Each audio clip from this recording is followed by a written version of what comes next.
All right.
Hello and welcome, all you lovely squids and kids. This is Dapple Productions and the start of Squid Junctions 86.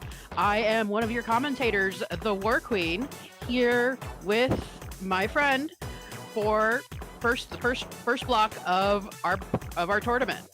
Hello, and I am Squidoku. I am excited to be here in the commentary box, metaphorically speaking, with the War Queen here to bring you Squid Junction 86. Now, I'm not sure how long we have to wait till the rope. Nope, never mind. We actually get started. It's Honkai versus Mandioka, and it looks like our first match is going to be Splat Zones on. Was that the mall? That looks like Barnacle and Dime. Barnacle and Dime. It's been a hot minute, I will not lie, but I'm happy to be back in a commentator's box to watch some good turf war. Oh yeah, it's not gonna be your ordinary turf war. This is Splat Zones. We got all the modes coming at you tonight. Starting out with Splat Zones here on Barnacle and Dime. This is definitely one that we have grown to see in the competitive scene, this map mode, and I'm excited to see what these two teams give us on here. We have Honkai and Mandioka. These are the Honkai being the 3rd seed, Mandioka being the 14 seed out of the 15 teams in this tournament. So it does appear that, at least by seeding, Honkai is the favored team in this matchup, but it's entirely possible that Mandioka could give them a run for their money. We won't know, and we won't find out until we watch it ourselves. That is true. You can't ever be sure until you're actually in the match. Now, I will say, you say it's all around. I don't see Clan Blitz in there, and I'm not gonna lie. That'll come later in the evening. We do have all modes in this tournament. This is a double elimination bracket, as well as is usual for Squid Junction, and this just happens to be the first round. So if that is, whichever team loses this round, that doesn't mean they are out of the tournament entirely. They do have a loser's bracket to try and claw their way through. Before we get any more in, it looks like in the stream chat we have a raid from Inkling on Fire with a party of 10. Ooh, thank you, Inkling on Fire, for the raid. You came at just the right time. We are just getting started with the first round of this tournament. Yep, thank you for everyone for joining us. As you can see, we're just waiting for our first match, which is Splat Zones on Barnacle and Dime. Because we have a Twitch stream, put the links in just for anybody joining who's in the raid. Beautiful, thank you. And like I said, we're just waiting here to go in. And that's about it. Yeah. You were saying? Oh no, I was just we have a hello in the stream chat, just replying, saying hello, because like I said, we're just waiting. Hello, yeah, and once again for all the raiders, I am Squidoku. And I am the War Queen. Here to give you all the lovely comments on the matches. Yep, the teams are taking a little bit of time to ready up for this one. Maybe they are really putting a lot of thought into the weapons that they would like to choose.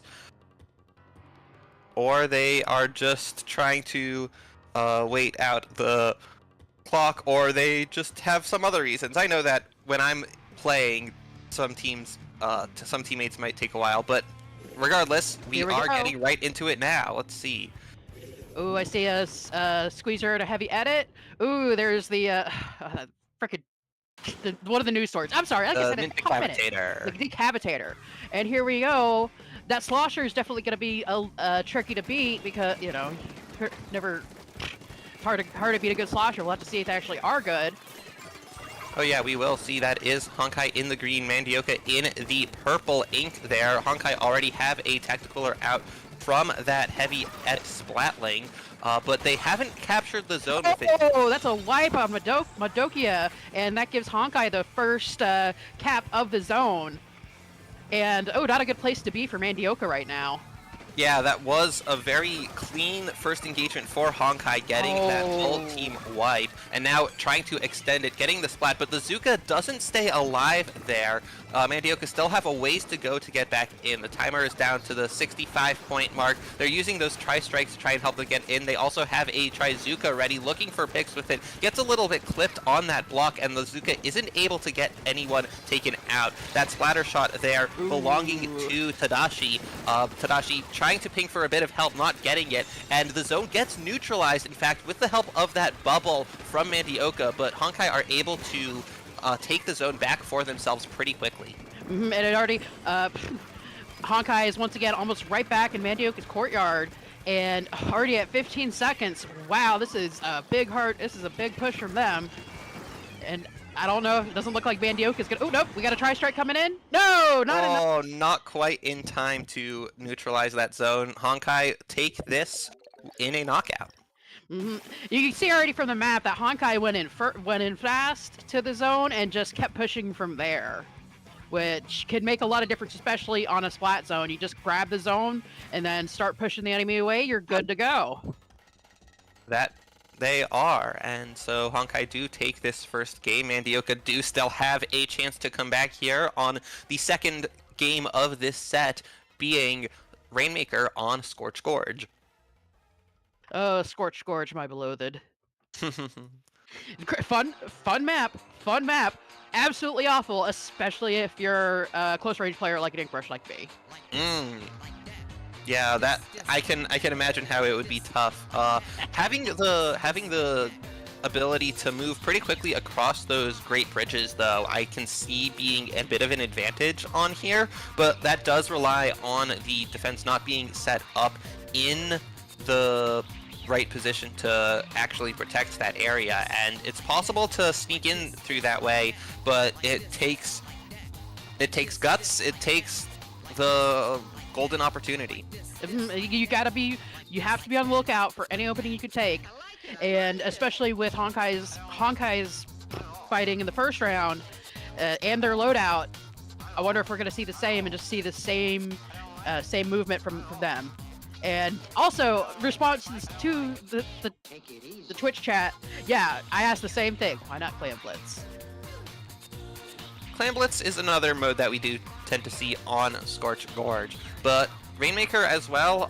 It is at least one of the better Rainmaker maps, and I personally agree with that perception of it, but now we will be getting right into it to see how this goes down. Looks like the similar comp coming out, except a change. A couple of changes here on both sides of the match. We'll see how that goes, and it looks like how we have Honkai in the orange and Mandioka in the blue, and Honkai gets the first pop on the Rainmaker. Let's see if they can actually grab it.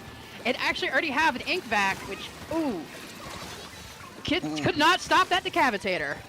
Yeah, Nilla coming out with the early special, but now it's 3 down on the side of Honkai, 4 down, and the wipeout goes the other way in this time. There is a jump in, but the jump is not able to stop that Rainmaker push to the first checkpoint, and now the momentum is in Mandioca's favor. They get another pop, and they will want to keep pushing this. They have that Z and F charger from SC looking to hold that positioning, but there are already 3 of the players from Honkai on that area with that ink vac coming out, and that forces Mandioca to back up, and it means the Rainmaker does get reset back to neutral with 2 down on the side of Mandioca. That's 3 down, including their tactical provider, and now this looks like a good opportunity for Honkai to move in. That Mint Decapitator drops, but doesn't get anything done there, and now they have a clean path to the checkpoint, and now it's just about tied up with 3 down on the side of Mandioca. That means Honkai have a clean opportunity here to take the lead and extend it. That Heavy Edit's doing some real tough work, especially with help from that ink back. They're already at the second point. They're already at the goal. And there's almost a wipe from the crab tank on Honkai's side, and they're just yeah, that it's right at the goal. Great movement from IB Woomy there, and using that crab to just shred through the players on Mandioca. Now, they are trying to at least prevent the Rainmaker from being popped by Honkai, and from Honkai to take it all the way to the goal right away. And they do choose to drop it off. They are resetting it back into mid and giving them a little bit more time.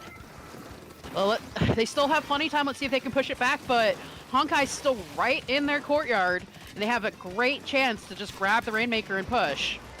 Yeah, that depends on who chooses to go and do that. That 96 gal from Nilla is still holding that position there, distracting the sniper on Snipe, distracting that charger player, and now the Rainmaker is currently being held by Taro there. Their tactical provider on Heavy Edit, but now holding onto that Rainmaker. The rest of the team is able to push forward and give them a little bit more paint, a little bit more position at a time as they look to go in with that ink vac. This might be the chance to knock it out if there is enough paint. There is not. That's a good save by the bubble and the Mint Decapitator. Ooh, let's see if they can push it back, but Honkai is already right back onto the courtyard almost. Yeah, they are. Honkai are coming back. They did go 2 down for a moment, but Mandioca are still looking for someone who is maybe hiding in that area, in that corner, the ramp area. But now those dualies coming in over that great bridge, putting the pressure on to the slosher of Fanta, and that does allow them to at least take out those dualies, but it takes a little bit of time and a little bit of their attention, and they aren't able to push forward as they would like. And now the players on Honkai are already respawning and already getting back into mid with those jumps to Taro. Looks like we're kind of, everybody's fighting in the middle right now. It looks like Mandioca's trying to clear out before they take the Rainmaker. They do have it, and they are starting to move. See if they can actually get it, but Honkai is putting up one heck of a defense. Yeah, Mandioca have a mountain to climb here. They are looking to bring that Rainmaker all the way to the goal if they want to win this game. There is one going down, the 2 going down, the Squeezer and Dualies. But now with the 96 gal dropping down, able to get the trade, that'll stall them. And now with only a minute left to go here, this is not looking good for Mandioca. They really need to get moving and fast. It looks like we got Azuka right in the middle, right behind the Rainmaker. Looks like they're trying to stop anybody coming from Mandioca's spawn. Oh, yeah, the Rainmaker gets reset. Yep, that is a Rainmaker reset. The decaf did drop down, also dropping down even further into that lower pit area as the tri-strikes come out. The decaf is not able to get much done. They are going down into a trade. I don't know if you just saw that. That poor ZF just got hit right on the grates, was not paying attention. Yeah, that first shot from that 96 gal does not have that same RNG as later shots, and so being able to get that aim on allowed them to just take out the charger right away. Ooh, we have the crab tank right in. Oh, we've got 10 seconds. 10 seconds. Oh, Honkai looking to stall it, and they are doing a decent job. Even though they go down, this will give Mandioca overtime, but this is the last chance that they have. There's that tacticaler coming out. The Rainmaker is picked up by the charger player, which means no long range pressure, and one dive in from what appears to be the Squeezer means a trade on the Rainmaker gives the set to Honkai. Woof! What a match. We did see a couple serious slip ups from Mandioka on that match, especially just watching that poor Charger get got like that. Ooh, you hate to see it. Yeah, unfortunate for Mandioka, they were not favored in this set by the seeding, and so they will be dropping down to the loser's side of the bracket, with Honkai moving on to winners round 2. But that's the joy, that's the beauty of a double elim. It means they get another chance at the win. Yep, they're not eliminated completely, and Honkai will be moving up to face against the 6th seed, and Mandioka against the 11th seed in this tournament, as that other set has also already been decided. All right, and we are going to take a break here. It'll be a pretty quick break, as the next set that we have lined up for your viewing is going to be ready to go pretty soon, but just a short break. Don't go anywhere, and we'll bring you more of Squid Junction 86.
Hello and welcome back to Dapple's Squid Junction 68. Or 86, sorry. I am the War Queen, here with... Squid Oku, that being me. And we are here to bring you round 2 of this double elimination tournament with a set between Bonsai and Ghost. A couple of very excited team names with those exclamation points at the end. Bonsai being an established team here, they have already signed up for Ludi Season 16, which has been announced just the other day, with already well over 100 teams signed up to participate. Wow. First Ludi season on Sendu.Inc., which I am very, very much excited for.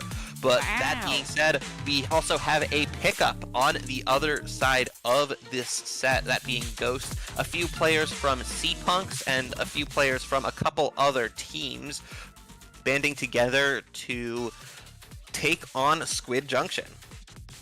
Well, we'll see how we do. It's going to be very interesting because you have the difference between an established team, but then you also have all kinds of different skill levels on this pickup, which they might not be able to handle. Who knows? Yep, these are all relatively high-level players on mid to high-level players on this pickup. I'm not sure exactly where the teams fall, and we will find out what the Ludi Seeding Council decides in just a few short weeks. But for now, they will want to show their stuff here, as this is one of the first big tournaments to be happening after the announcement of the next Ludi season. And so Bonsai here will be looking to show what they have got as a team and maybe pad their results a little bit more for a good seeding. And to be honest, as for myself, I think that like the looking for a good seed is all well and good, but looking for whatever seed is appropriate for your team is really the way to go. But of course, I'm just speculating here. But what we don't have to speculate about is the map modes coming up in this set.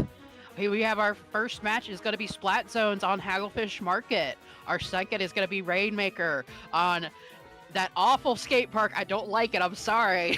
Hey now. I think Humpback Rainmaker is a great one for viewers. It may be tough to play or not the most fun experience to play, but for the viewers, I think Humpback Rainmaker makes a great spectacle. Okay, I'd agree with that. Anyway, here we go into the match. So, what we got? Oh, we got a blaster. It's gonna be interesting. Who do we have? We have Bonsai on yellow and Ghost on purple. That we do. Ooh, I like that wiper that I see. As a wiper player myself, I am a bit fond of that weapon. Both teams putting a Splatana into the fight, with Ghost having that wiper and Bonsai using that stamper that we are seeing right now, putting down some ink in the zone. That is the capture of the zone going to Bonsai, who have a tactical ready to go, and as well getting that pick onto the junior, making that sword jump out. But now Bonsai will be looking to keep that hold, keep that control here. We'll see if they can do it. They did lose control, but Bonsai might be in a good position to keep it.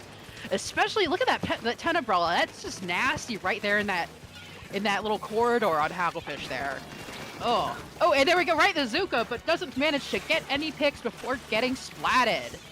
Yeah, the Zuka does go down. That tent is able to put down a fair amount of ink into the zone here without, while also, I should say, keeping that protection onto the players behind it, especially through such a small narrow passage through that half of the zone on Hagglefish Market. But Bonsai still using that tent as well as the rest of their weapons at their disposal to keep the zone in their control. However, it might not last, because 3 going down on Bonsai means that Ghosts are able to flip it for themselves. That leaves Bonsai with a pretty hefty penalty to catch up with. Let's see if Ghost can take the initiative and push back a little bit. Oh, fighting right in the center, but it looks like Bonsai is already pushed in, and they've taken control again with a crab right in the middle. Not a good place to be, for Ghost at least.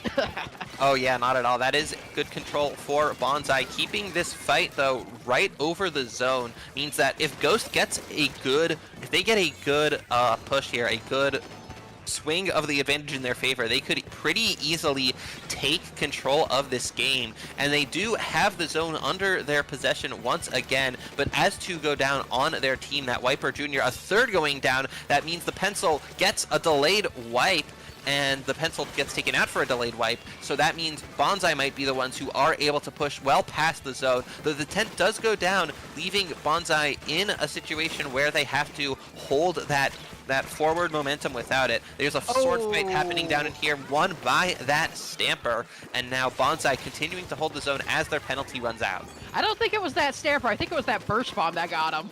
But here we go. It's like Ghost is trying real hard to get back into the center, but Bonsai has really good control and is keeping them locked in their courtyard. Yeah, I like that bubble there. Almost able to punish those jumps coming in from Bonsai, but Ghost, on the other hand, they have their own jumps coming in now, and that is not going to go well for them. The timer is almost done. This could be a knockout for Bonsai in just a moment, and there it goes.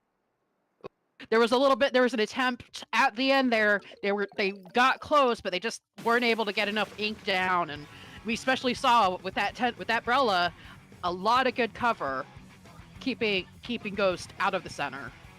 Yeah, that tent umbrella really able to not just provide cover, but also put down ink as it was moving through the zone.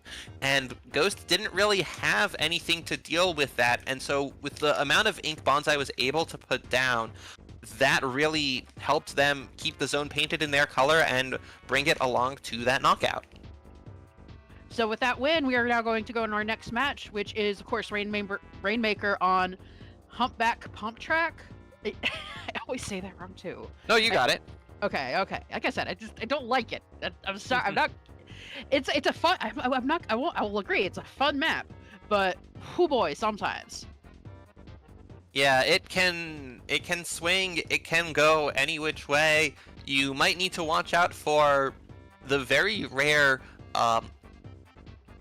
left side checkpoint that from the attacker's perspective, right side from the defenders. If there's an opportunity to use it and they take that opportunity.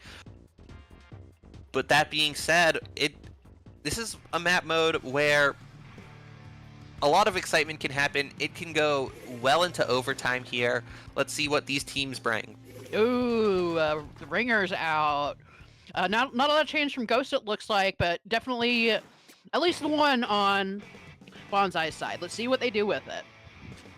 Yeah, that does appear to be perhaps just a change of the kit on the blaster. I'm not sure 100% if that was the same blaster, or if it was the vanilla blaster beforehand. But Ghost are already looking to put some pressure on that Dreadrinker. Not able to get the splat until just now, though. It is 2 down on both sides. The Rainmaker, I don't know if it has... Yeah, it has been popped, and now it's picked up by Bonsai, but they get taken out pretty quickly. Here's that Wiper on the side of Ghost, popping that Ultra Stamp, getting a trade at least for their efforts. Oh, trying to grab that Rainmaker. It's taking a moment for them to do so, but they do manage to bring it to that checkpoint. That was a pretty good run from, what was that? Was Ghost there? Really quick. That marker was fighting for its life. Oh yeah, and now Bonsai picking up that Rainmaker, looking to get it to the checkpoint themselves. They noticed that hammer down there underneath, managing to dodge it, and now it looks like Bonsai are bringing that Rainmaker over around generally the normal direction that you would expect to see it go, the more direct one, but right into that Wiper. Right into that, right into the Wiper. You hate to see it. Let's see if Ghost can pop it. They managed to do pretty well in the last round, even though they didn't win. They might be able to clinch this. They might. If they can hold the defense here, they will really appreciate it. But with two going down on the side of Bonsai, that is a good sign for Ghost, at least. They are looking to continue moving forward here with that blaster as well as the Wiper pushed up. The blaster does go down. Shrek 5 on the Wiper is looking to hold that position. They actually do bring the Rainmaker a little further forward. The Wiper does go down, but that Reef Slider finally takes out the Rainmaker after they get it all the way to the 32 remaining mark. That was a beautiful double splat from that Reef Slider, and Ghost is doing some good work, but they just can't keep the pressure on. Yeah, they are really doing some work. But even when Bonsai managed to get back into mid, Ghost can still come back, and there is an attempt to pop it with the hammer.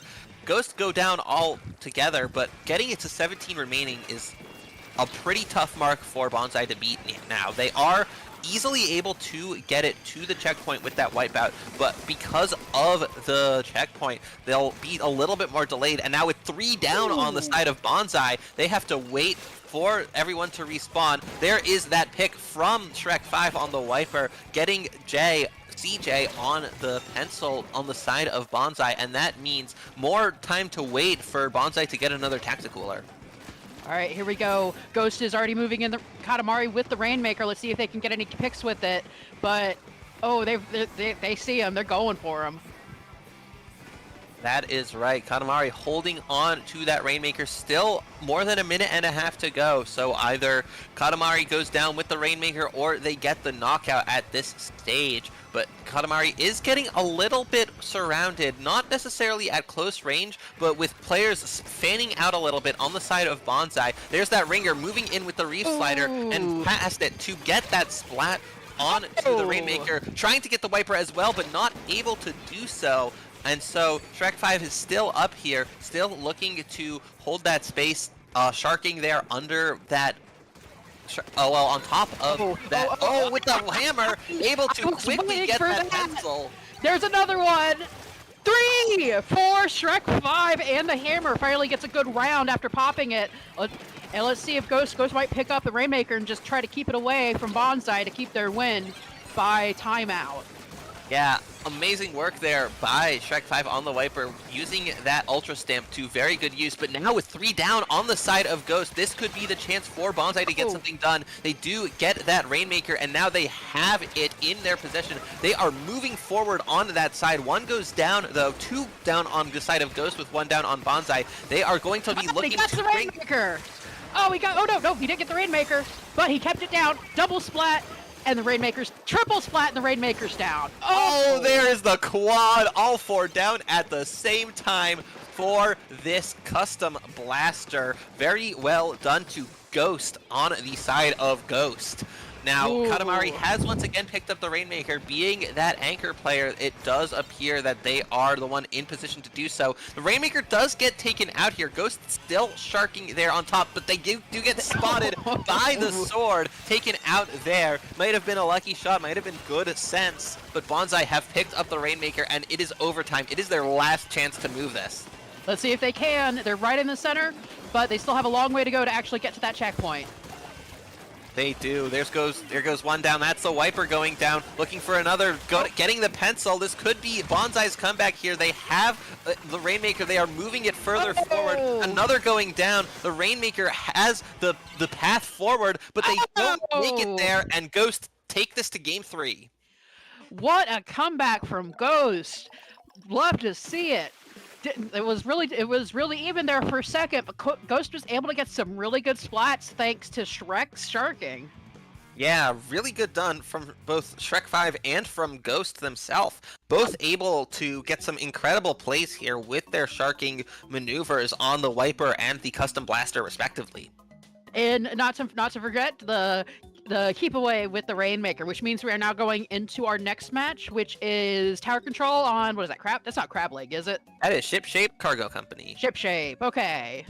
Now I really do enjoy this map. I really like all the different levels and the ability to jump over between those ramps. It makes for a really fun environment. Oh yeah, we don't see as much of that when it's not on zones, as this is tower control, so there isn't quite that that jump over the top mid that we see in the splat zones layout of this map.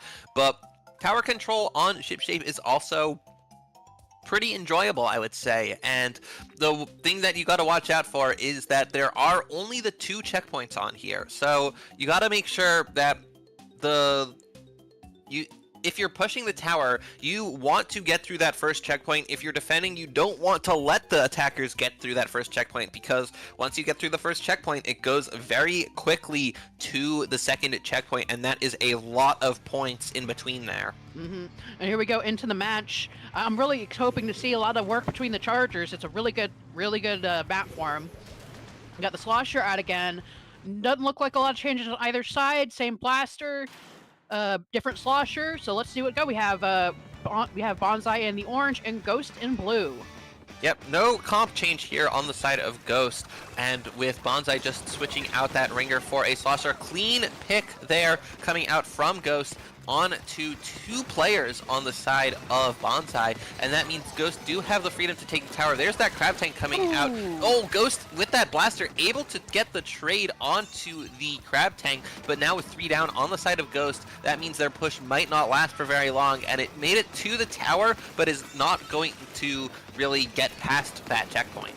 No, and that Slosher, you can see right there, using the different height, that Slosher was able to cover the top of the tower pretty quickly. Let's see if Bonsai can keep pushing, or if Ghost is going to keep the momentum from their last win. Yep, CJ on the pencil here that we saw the perspective of for a moment. Pushed up a little bit further than you might expect, or rather pushed up really as far as they can go safely. But now the rest of the team is there to support them, and they can continue to move forward onto the tower, in fact, as Bonsai have taken it. There is that Splash-O-Matic from Sam, using that Crab Tank to defend the tower from the pressure of Ghost. That does allow Bonsai to take the lead. One scrambling around the tower, isn't able to get enough done on it, managing to get a trade here, and so the tower is paused, and that does mean the tower is stopped. Going back to mid, that is a delayed wipe there for Ghost onto Bonsai, and that means Ghost have a chance to take the tower once again and perhaps try to get through the whole checkpoint and take the lead in the process. And here we are seeing Shrek 5 with that wiper already going to work. There's the stamper. What are you gonna do with it? Oh, looking for something. Looking not for some. quite. Oh, Not quite able to get anything done with it. Here we see Sam on the splash once again, looking to get that paint on the ground. Bonsai trying to defend as Ghost have gotten the tower through that checkpoint and already down to 34 points remaining. There is a jump coming in, does get camped there by Bonsai, and so Bonsai will be looking to push back in and try to take this in game 3. There's still more than half of the game time remaining, but Bonsai have dropped about 60 points to Ghost here and will be looking to make a similar push, a better push of their own. And here we go, the stamper. Getting some good picks, beat Shrek on a 1v1, and holding that little pit, which is a really good place to hold, especially with the tower going over it like it does. Yeah, also able to take out that pencil, preventing Ghost from getting cooler for just a little bit longer. And as the stagger goes onto Ghost, Bonsai are able to move the tower. They're already 10 points away from taking the lead, and they have a very strong setup here. They go take the lead.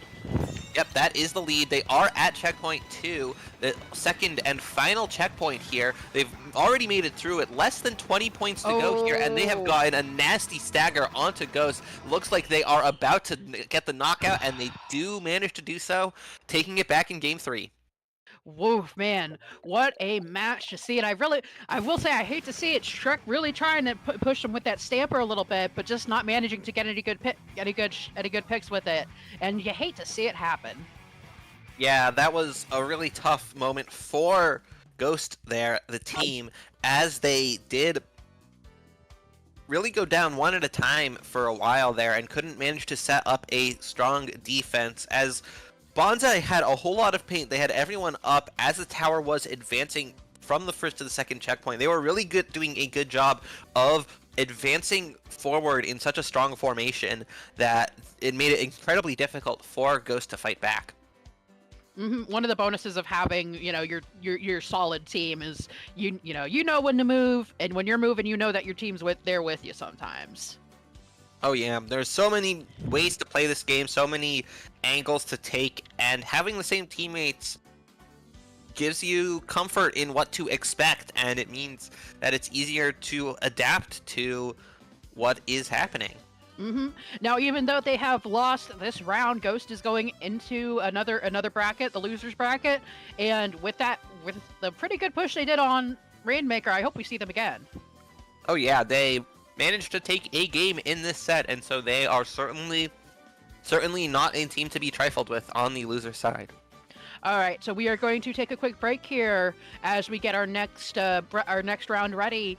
Stick with us, don't go far.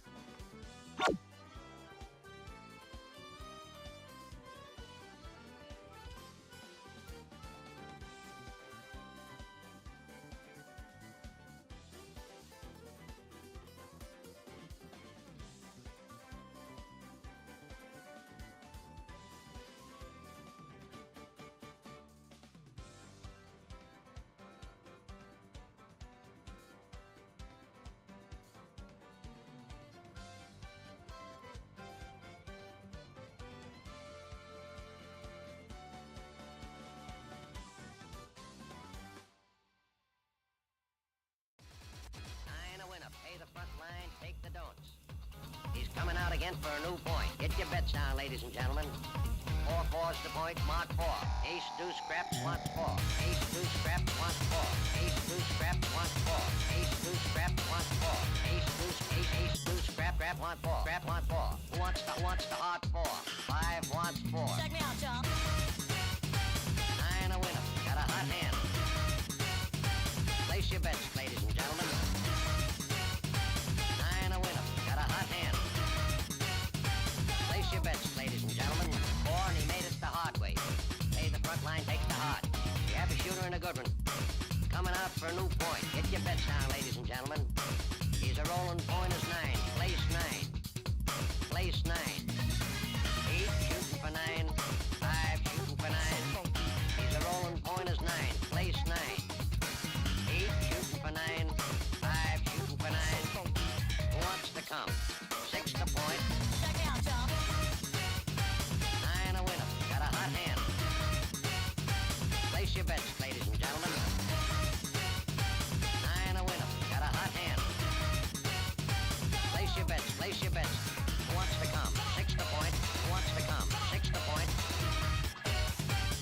your bets, ladies and gentlemen. So funky.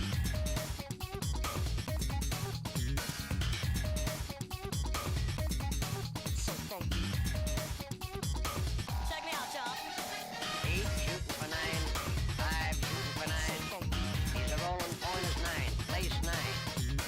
8 shooting for 9. 5 shooting for 9. So funky. Who wants to come?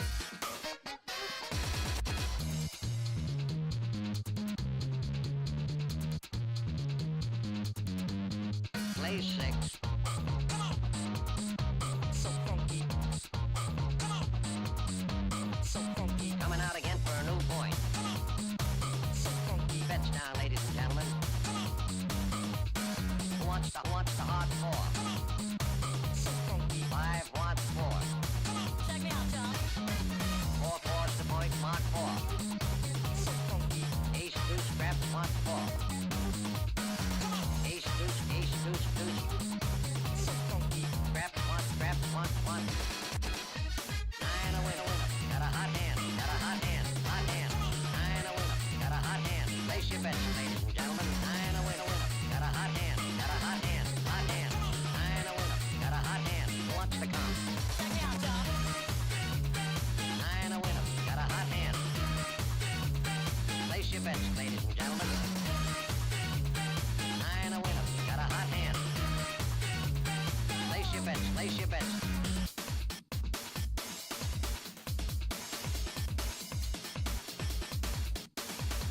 Nine a winner. Pay the front line. Take the don'ts. He's coming out again for a new point. Get your bets down, ladies and gentlemen. 4 4's the point. Mark 4. Ace deuce. Who wants to come? 6 the point. Who wants to come? 6 the point. Who wants to come? 6 the point. Play 6.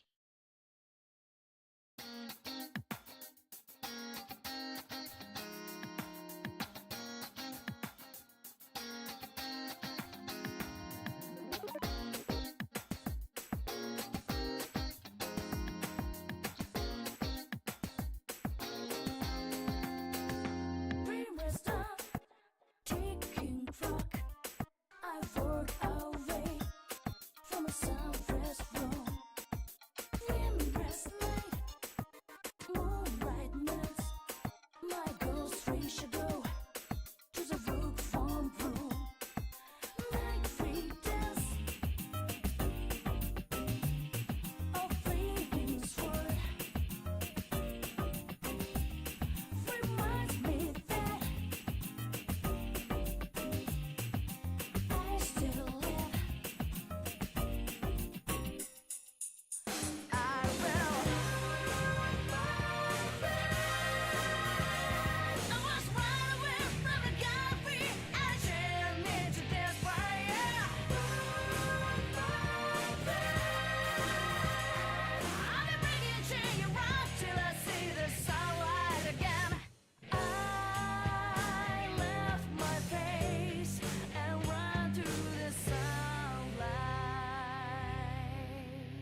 Hello, Squids and Kids, and welcome back to Dapple Productions presents Squid Junction 86. I am the War Queen, here is your commentator, and here with me... That's Squidoku. And we are about to bring you the third round of Squid Junction winners bracket. This is the winners semi-finals between hang on. Now, is it polo or like, is it polo like chicken polo, or... It looks like I'm looking at the bracket on Sendu, and it looks like the teams that we are actually going to be seeing here would be Orca Balestra and Honkai, not Poyo. Pollo. But looking to get confirmation from our streamer. Yep, Okay, here there we it go. is. Here we go. Orca Balestra, that's interesting. But Honkai, we actually just saw a little earlier, just actually kick some butt. So our first match, it looks like Umami Ruins Splat Zones. That it is, and this is one that can become a pretty nasty lockout, but if both teams are able to fight well, then it is also possible to prevent that lockout and to make a game on here go the distance, as this is a double zone map, so you do need to control both zones to win, and so it might be harder to get the complete knockout on this if it is harder to keep control of the zones. Of course, getting back into the zone if you lose that advantage can be very difficult on here. That is for sure. So I'm really excited to see how Honkai handles it. Yeah, me too. Honkai will be facing a tougher opponent here in Orca Balestra, who have also managed to win 2 rounds to get to this point.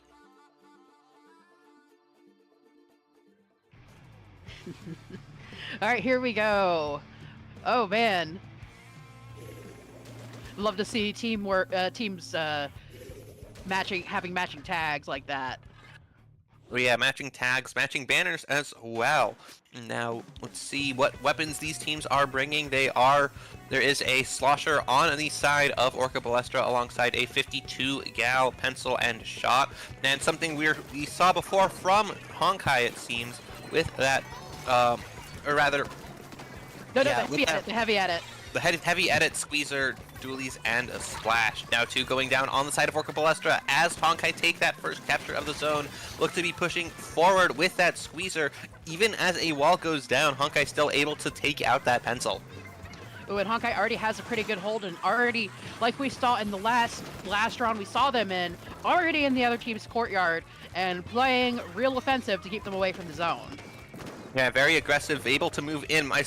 Notice that squeezer of Kabi already moving up super far on those grates, putting down a wall, not able to stay alive while they did so though. And now as 2 go down on the side of Honkai, Orca Balestra are able to push in. They neutralize the zones here. They go 2 down themselves though, and so they might not be able to capture it all for themselves, as Honkai do take it back for a brief moment. Now, there's still this fight going on here, but with 2 more going down, 3 down on the side of Orca Balestra, this is another recapture for Honkai. Like you said, this map can be real different, either early lockout or not. And looks like Honkai might have it. They do lose the zone, and Orca Balestra does get a cap, leaving Honkai with a really heavy penalty to catch up on, which gives Orca a lot of room to work. Yeah, Orca Balestra are moving in to try and take control, but there is that crab tank coming in from Honkai in a pretty strong position, allowing those dualies to get in. This is a team running 2 crab tanks as in their roster of special weapons, getting a splat onto Catbean there, and now Honkai back in control of the zones, looking to hold on to it. Let's see if I'm sure they can, but let's see if Orca can push them back out. They were managed to do it once. That they did, but they don't have as much time to do it now. 17 points remaining plus around 30 of penalty that can go down very quickly, especially with 2 down on the side of Orca Balestra. They have that slosher with the tri-strikes ready to go, but a little bit weak, having to back out to heal up, not really even getting the opportunity to do that. They are buffed with that tactical, are able to come back quickly with full special charge, but they are going to need to use those right now to get themselves in, as that penalty is all gone for for Honkai, that is, and now they're down to 5 points remaining as we go down on the side of Orca Balestra. That's a wipeout, and Honkai take the game. Right at a wipeout right at the end. You hate to see it. Once again, a real intense push from Honkai, as we saw last time we saw them, and Orca just couldn't keep up, I think. Yeah, Orca Balestra not being able to put together the kind of push that they needed to really take back the zone, as well as Honkai being able to put their specials in just the right spot. Those two crab tanks being such a controlling presence there over so much space in where Orca Balestra would have wanted to roll out from, that really prevented Orca Balestra from being able to put together the retakes that they would have wanted to more than just the one time, and even that was not very much for them. No, it was not. Although, so can I say real quick, I love how the players look when they're on the crab tanks. They just got these demented little grins of joy as they go. I don't know if you guys saw during the match, but just this one shot of Honkai, one of Honkai's crab tanks, and the Inkling on top. Just, oh boy. Oh yeah, could have been Nilla or IB Wumi, the two players on Splash and Dualies respectively. And I think it's likely that at least IB Wumi will stay on the Dualies, but we could see the 96 Deco coming out again from Nilla here, as we are going back to Scorched Rainmaker, which we did see them play in the first round of this tournament. I was just thinking that, and I'm still wincing thinking about that poor ZF Charger. Oh yeah, and then having to push back and try to get anything done after Honkai managed that 99-point push. But let's see if Orca Balestra will fall victim to something similar. Yep, they are not going with the 96 Deco. They are keeping to that splash, but it looks like that is a Neo Splash-O-Matic, though. That is the different kit with the Tri-Strikes, but that being the only change in weapons here from the first game to this one. Ooh, and Honkai's already at the center, gets the first pop on the Rainmaker, and let's see how that goes. Orca Balestra holding in on the center, but Honkai grabs Rainmaker and is starting to move. Yeah, something to note here is that the Squeezer player on a Honkai, Kabi, is running an opening Gambit build, and so will be trying to play very aggressively in the first 30 seconds and beyond. But it appears that Orca Balestra have done a pretty good job of holding strong here. They have the Rainmaker, they're able to get into the lead. Those Tri-Strikes stalling their push before they're able to get to the checkpoint, but two going down here, including one to the Rainmaker, means that Orca Balestra do manage to break through that checkpoint. Ooh, look at him go. Let's see. Okay. Ooh.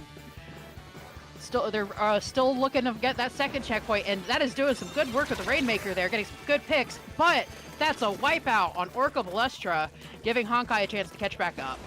Yeah, Honkai, they are suffering a little bit more pressure than they did the first time we saw them on this map mode. But here's that crab tank coming out on the grates here, but especially knowing that all four players on Orca Balestra are still coming in, that is a very strong position with the knowledge that there's no one going to sneak up from behind, and Honkai quickly able to get to that checkpoint and through it. There's a trade coming in for those dualies, but now Orca Balestra looking to defend here. One going down, and now Taro picking up the Rainmaker, but dropping it, getting taken out pretty quickly.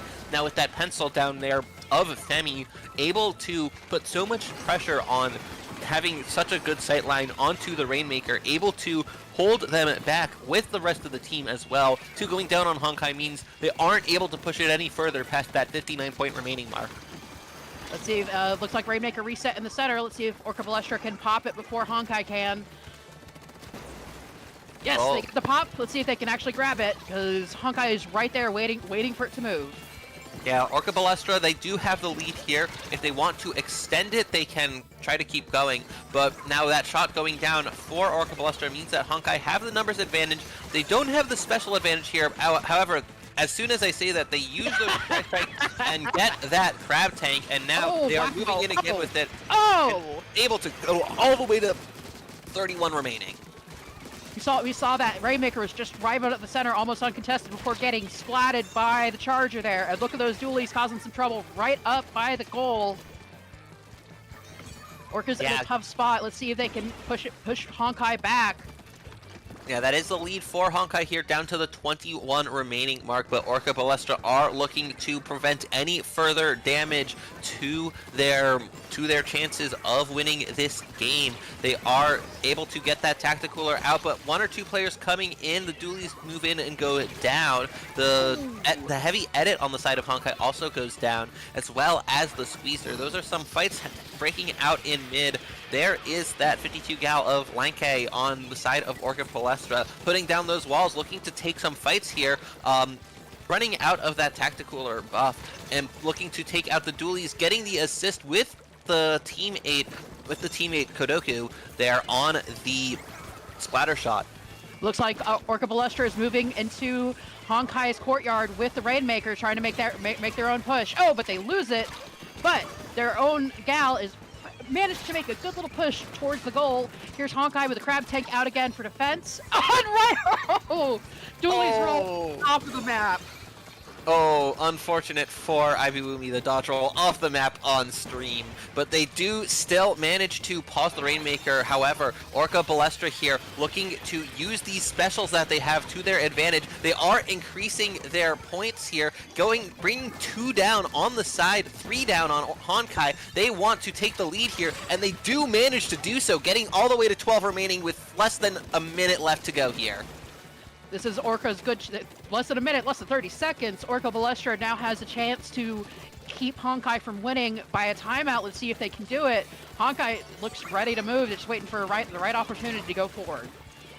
Yeah, that they are. There is a lot of paint still coming down, bombs going down as well. There is a little bit of last-ditch effort in here, but not very much. 2 going down on the side of Honkai and 2 on Orca Ballestra. 3, that means that the pencil on Orca Ballestra is the only one left alive, but no overtime for Honkai. Which means Orca Ballestra wins this round. And, wow, what a comeback at the what is that? That was about the 2/3 mark there. Just being able to get that Rainmaker back into Honkai's courtyard and almost right to the goal. Yeah, very strong push there coming out from Orca Ballestra. Managing to get pretty far along, all the way to that 12-point remaining mark. And now we are in a best of 5. It was going to go to Game 3 anyway, but now we have a guarantee of Game 4. But before we get to there, we are going to see Clam Blitz on stream, finally. I don't have anything to make the air horn noises, but here we go. I love seeing Clam Blitz. Yep, and we will be heading back to Barnacle and Dime for this round. We saw that in the first round on Splat Zones, but now we are back to here for Clams.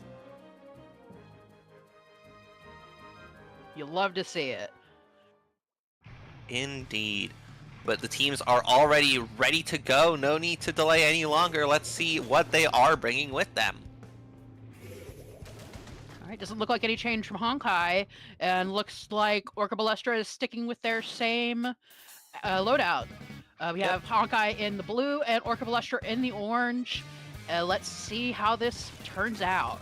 Yep, Nilla here going back to that regular splatter shot with the Crab Tank and Burst Bomb here instead of the Neo Kit. But now collecting clams here, already 10 in possession of Honkai, but 2 go down on that side, 3 go down. They have the Tacticooler out, but Nilla has to back out here as Orca Ballestra take all of mid for themselves.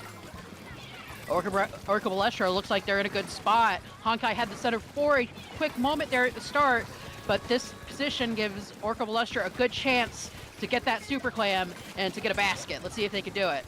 Yeah, they mostly survive that crab tank, and they do take out the squeezer and the splash, and now the dualies won't have special for a while, and being the only one left alive, they did expose their location a little bit to the rest of the enemy team having to jump out there. That means Orca Ballestra once again can just put down so much more paint in mid and make some more space for themselves. That 52 gal does have that killer whale ready to go, and with the squeezer on the side of Honkai going down again, as well as two more, this is a huge opportunity for Orca Ballestra, scoring the first points of this game. Let's see if they can get some more into it. They do. They get a second super clam into the basket, giving them, already below 50.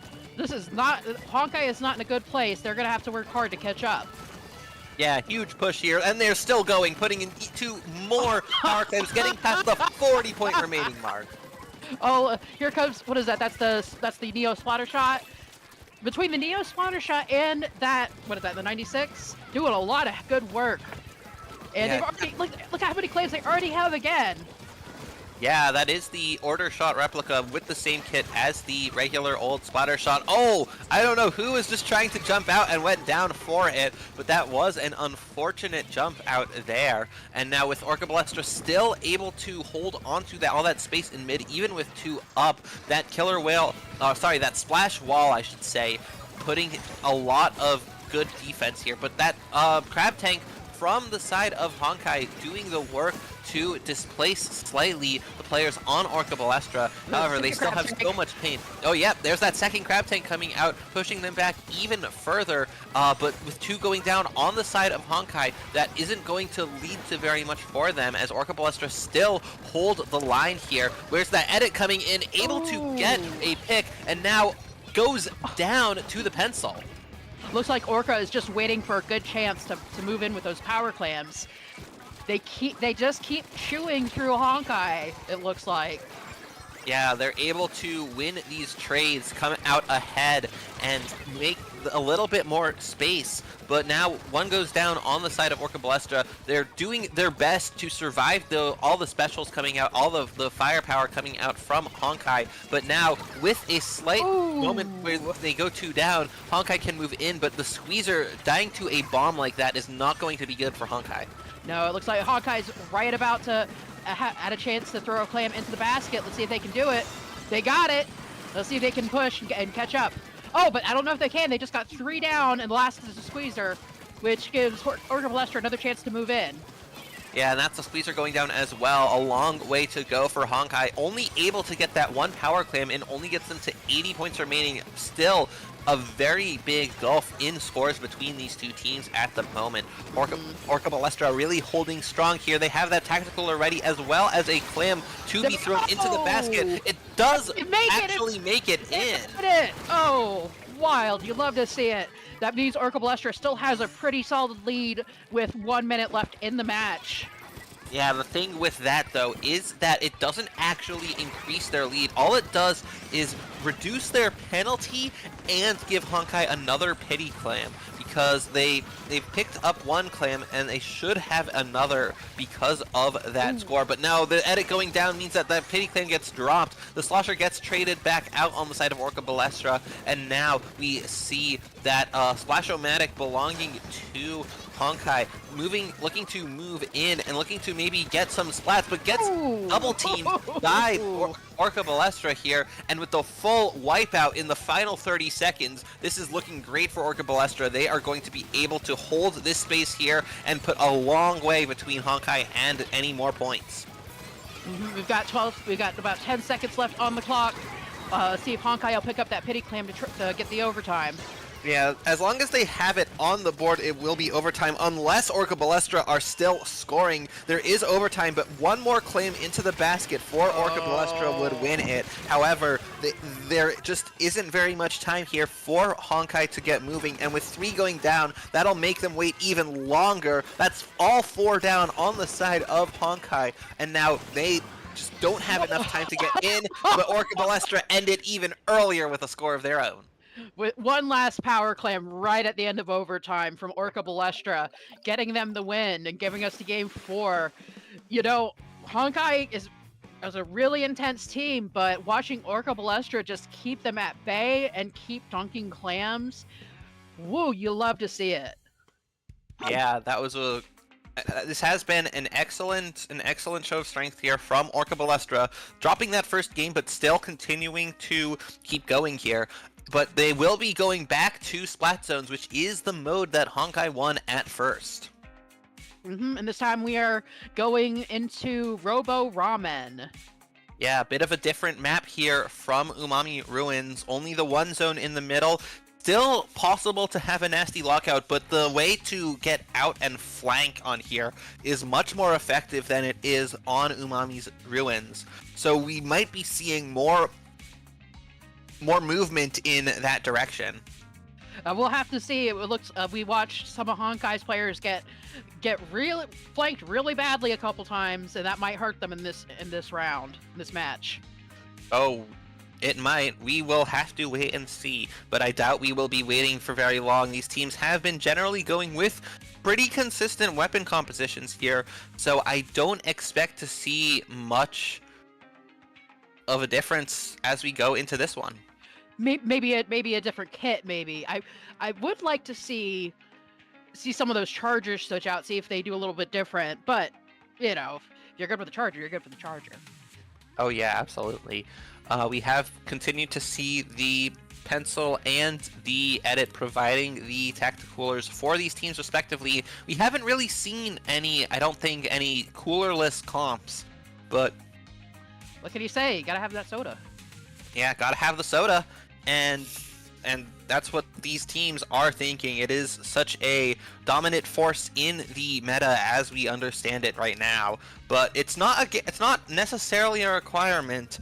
However, for the teams who are fighting to win this edition of Squid Junction, they are playing at such a high level that they really know how to use it to the best of its ability, and at that level it is incredibly powerful for them.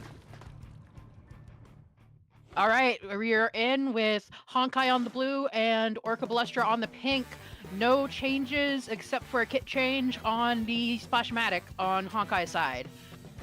Yep, sticking with that vanilla Splash-O-Matic to the double crab tank composition.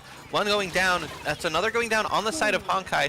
The Slosher goes down for Orca Balestra, but that means that they still have control of the zone, and they are keeping the numbers advantages here, not dying as much as Honkai are, and that's good for Orca Balestra. They will want to end this set right here and now. That crab tank gets taken down by a killer whale, but they got the second one out. Looks like they're about in position to try and take the zone. They lose control and take it, leaving Orca Balestra with a bit of a penalty to work with. But a double splat from Orca Balestra's Trizuka. Yeah, that Trizuka from Kodoku is able to take out two and bring Orca Balestra back into the zone, looking to hold on to it. I believe I saw maybe the sprinkler up on top putting down some paint into the zone. However, no, I must have been thinking of something else here, as it is Honkai who are able to take control, but they go 3 down in the process. They have that Splash-O-Matic up, not able to survive there as a jump comes in. The dualies dodge it, rolling out of the way and getting that pick for Ivy Woomy. Excellently done there, bringing out that crab tank as well, but getting into a tough position. That one player who dropped down behind them having to jump out, and now with the zone in a neutral position, Orca Balestra absolutely has to take control here if they want to keep it going, but they do go 3 down, and so this could be a chance for Honkai to come back. They look like they're just about the penalty. We see some really good work from the crab tank, lobbying those explosive shots over the edges and just doing some damage. There's Taro with the heavy edit running from that killer whale, and Honkai continues to control the zone at 50 points remaining. Let's see if they can do it. Yeah, they do manage to take the lead here and put themselves in that position. Now, if there is any last-ditch effort, that would be active by now, and it is only being held by Femi on the pencil. So Femi has full last-ditch effort ready to go, and that's that cooler coming out with Orca Balestra able to take back the zone as we see here. But now with all players left alive, 2 go down, there's that killer whale coming out as soon as it's ready from Lanke. And Orca Balestra losing the zone for just a moment, but able to take it back right away, getting the pick onto that squeezer. Orca Balestra is slowly catching up to Honkai's regular lead, even though Honkai still has that penalty to use. They are even here right now, and let's see if they can take. Oh, Orca Balestra manages to keep the zone. They are almost at 15 remaining. Yeah, this is back to where it was like when they started the match, although it suddenly switches once again as Honkai do manage to get 2 down on the side of Orca Balestra, and in just a moment after that, they see what they have done and they manage to turn it into control of the zone.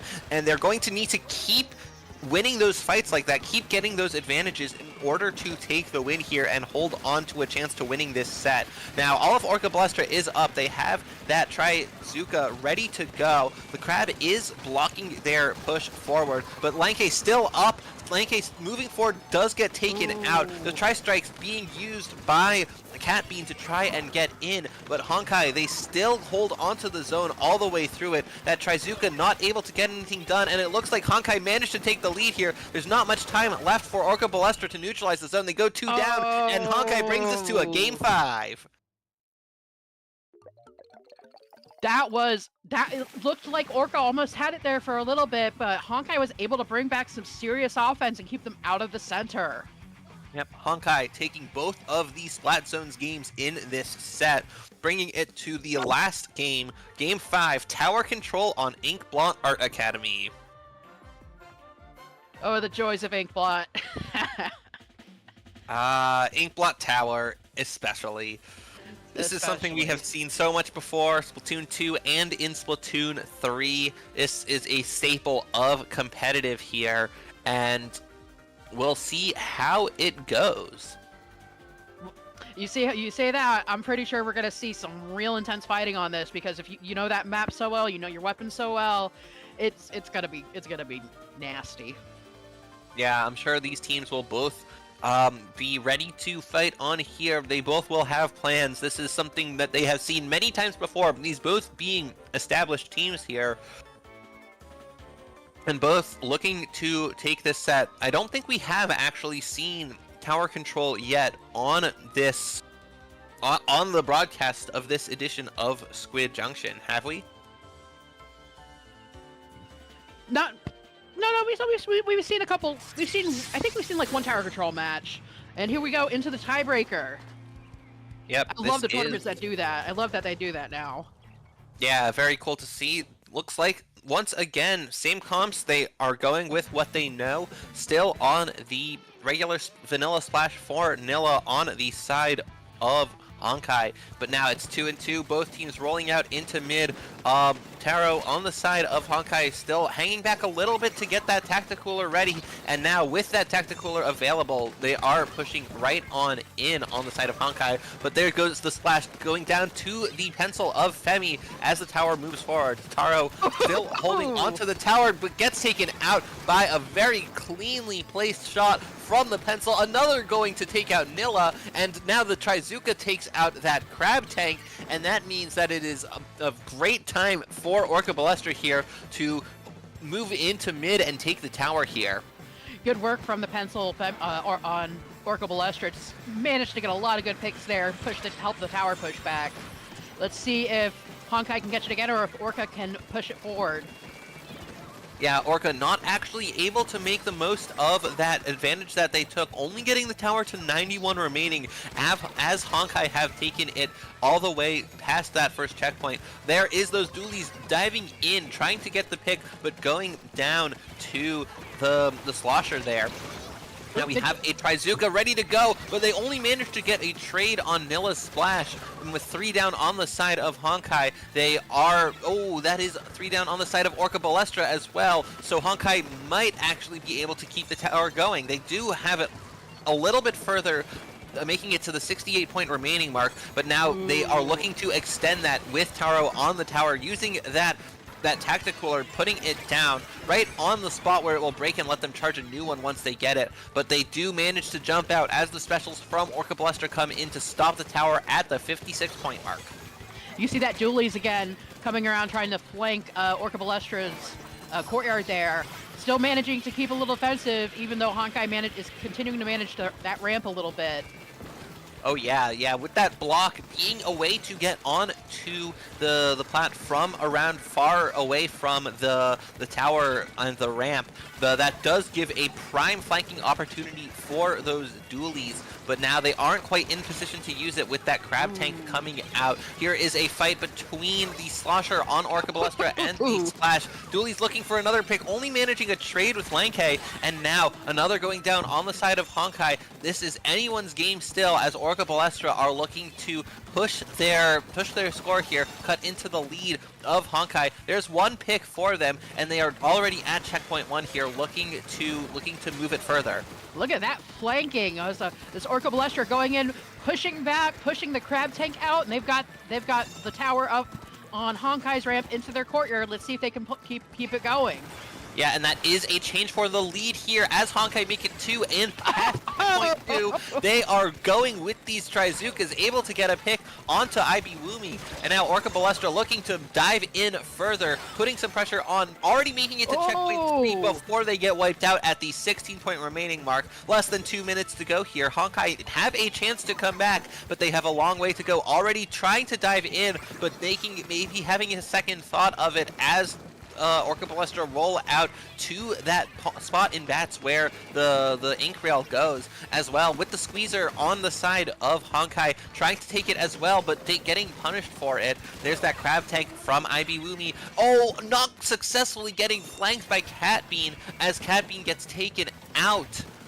And now with the bomb on the tower, the crab tank is forced to drop off, but Honkai have a long way to go here as we get close to the 1 minute remaining mark.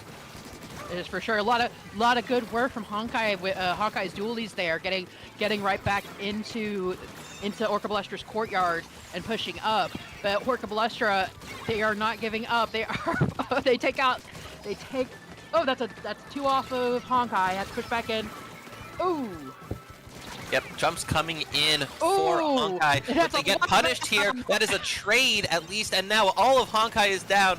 40 seconds remaining. Orca Balestra have a chance to push the tower even further than before, take so much space. There is that Tacticooler going down in position for Orca Balestra to take. They're moving that tower a little bit more, bringing out the Tri-Strikes as well. There is a crab tank coming in, but it gets punished in advance by the Tri-Strikes, having to drop down and not get any value out of the crab. Taro here coming in from the side. They go all four down, and this could be a victory lap for Orca Balestra here, as there are only a few seconds left, and they are the ones with control all around the tower. They do pick it up, and that is the set going to Orca Balestra. Wow, what a match! Congratulations to Orca Balestra for the win. Ooh, that was real intense. Like I said, it was gonna be nasty, and there was definitely some nasty stuff in there, especially watching people get picked out of midair. Yeah, absolutely. Orca Balestra really showed that maybe aside from splat zones there, they were able to defeat Honkai on all 3 of the other game modes. That is for sure. Hopefully Honkai takes the lesson well and improves for the next time we see them. Yep. And of course, they are still very much in this tournament, only on the losers' side of the bracket, which we will be seeing later on. But first, we have the winners' finals to bring you. I'm pretty sure we're probably going to go up to a break here. Yep, we are going to a break, so stick around. Don't go anywhere. We will be back with the... What's the next? The next round is the finals? Winners' finals. Winners' finals. So, stick around. We'll be back.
Hello and welcome back to Dapple's Presents Squid Junction 86. I am the War Queen, here with my friend.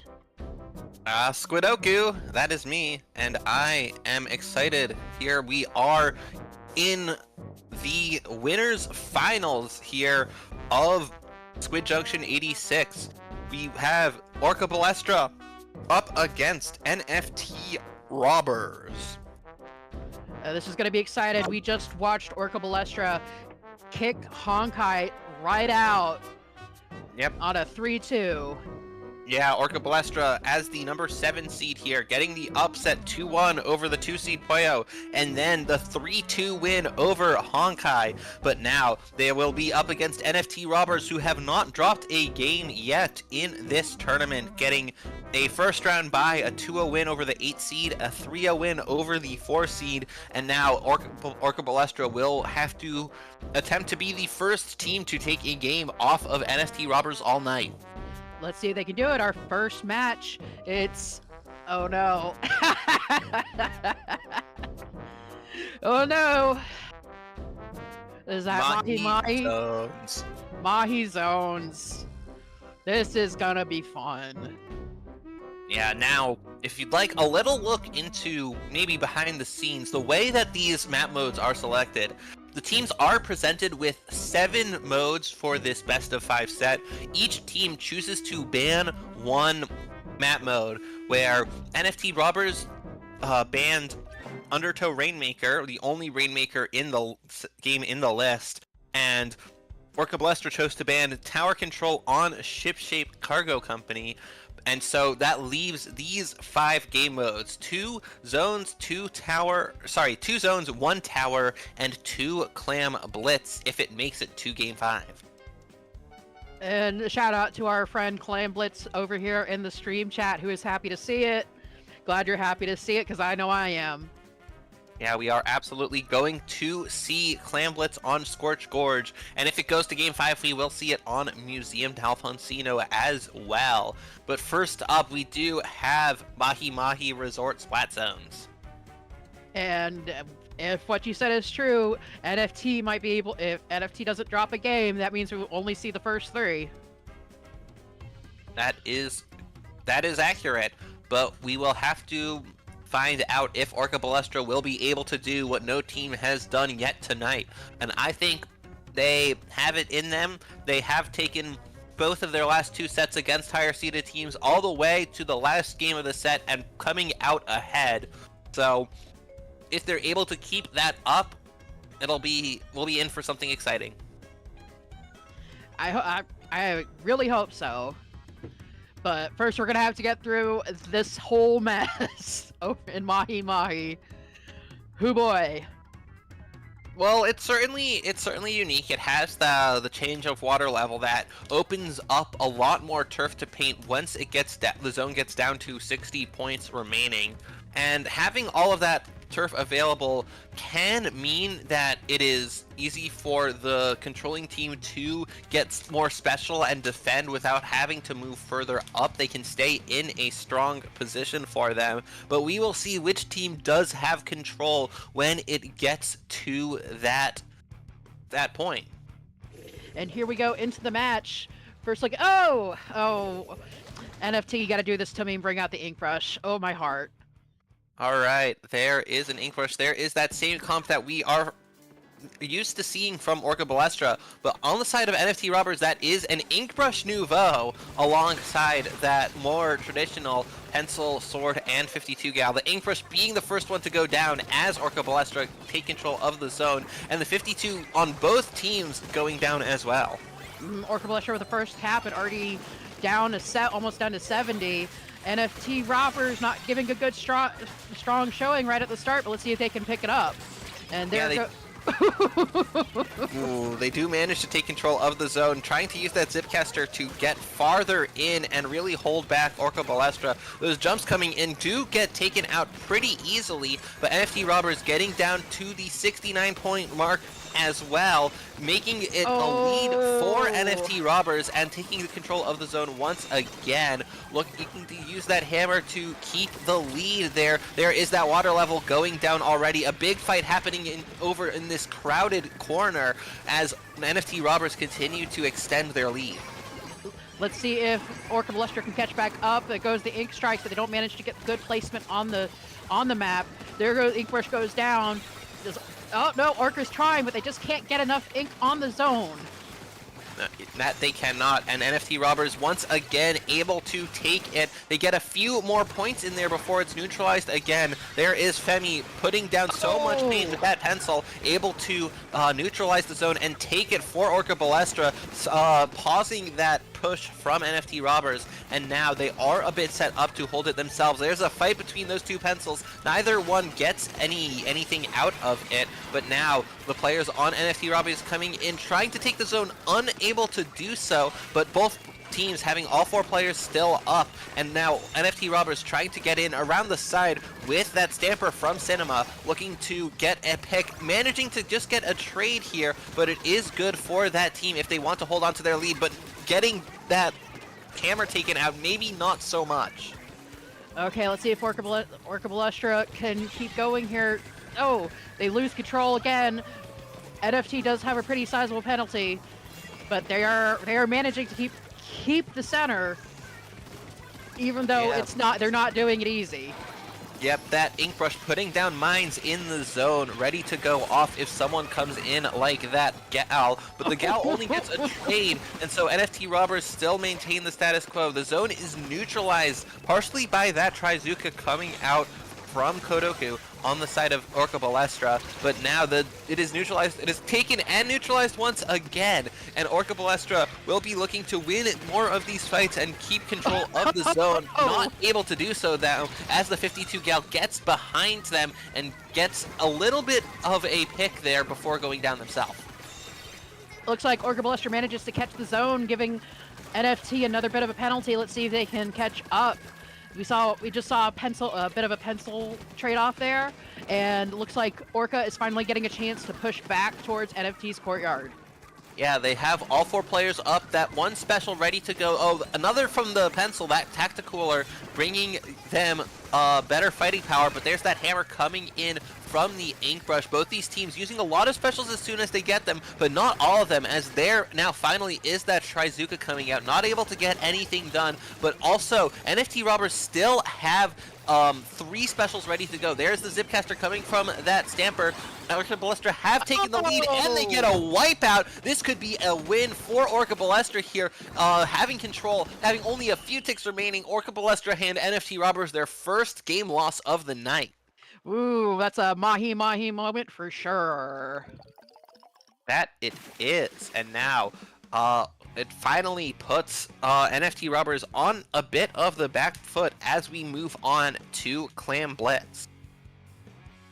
And it's very fun to watch. A lot of good trading there between the pencils, but Orca Ballestra is just able to push back and keep him away just enough. That's, as much as I love the Ink Brush Novu, the one downside is it doesn't have a lot of range to work with, and that can leave you at a real disadvantage. And we saw that they managed to get one good Stamper run out, but that was about it. Yeah, what I think happened is that NFT Robbers, they were really looking to push in with all of their specials, but they had to go out on a limb a little bit. They had to put themselves in a little bit of danger, and Orca Ballestra were able to pounce on everywhere they extended themselves to and get those picks and get absolutely no value from the specials that NFT Robbers had, allowing Orca Ballestra to just keep the zone, keep control, keep the advantage, and take that game win. So now here I go. Our next match is going to be Clam Blitz on Scorched Gorge, and I think the only other we've seen Orca do Clam Blitz in the last round, and they did pretty good on it.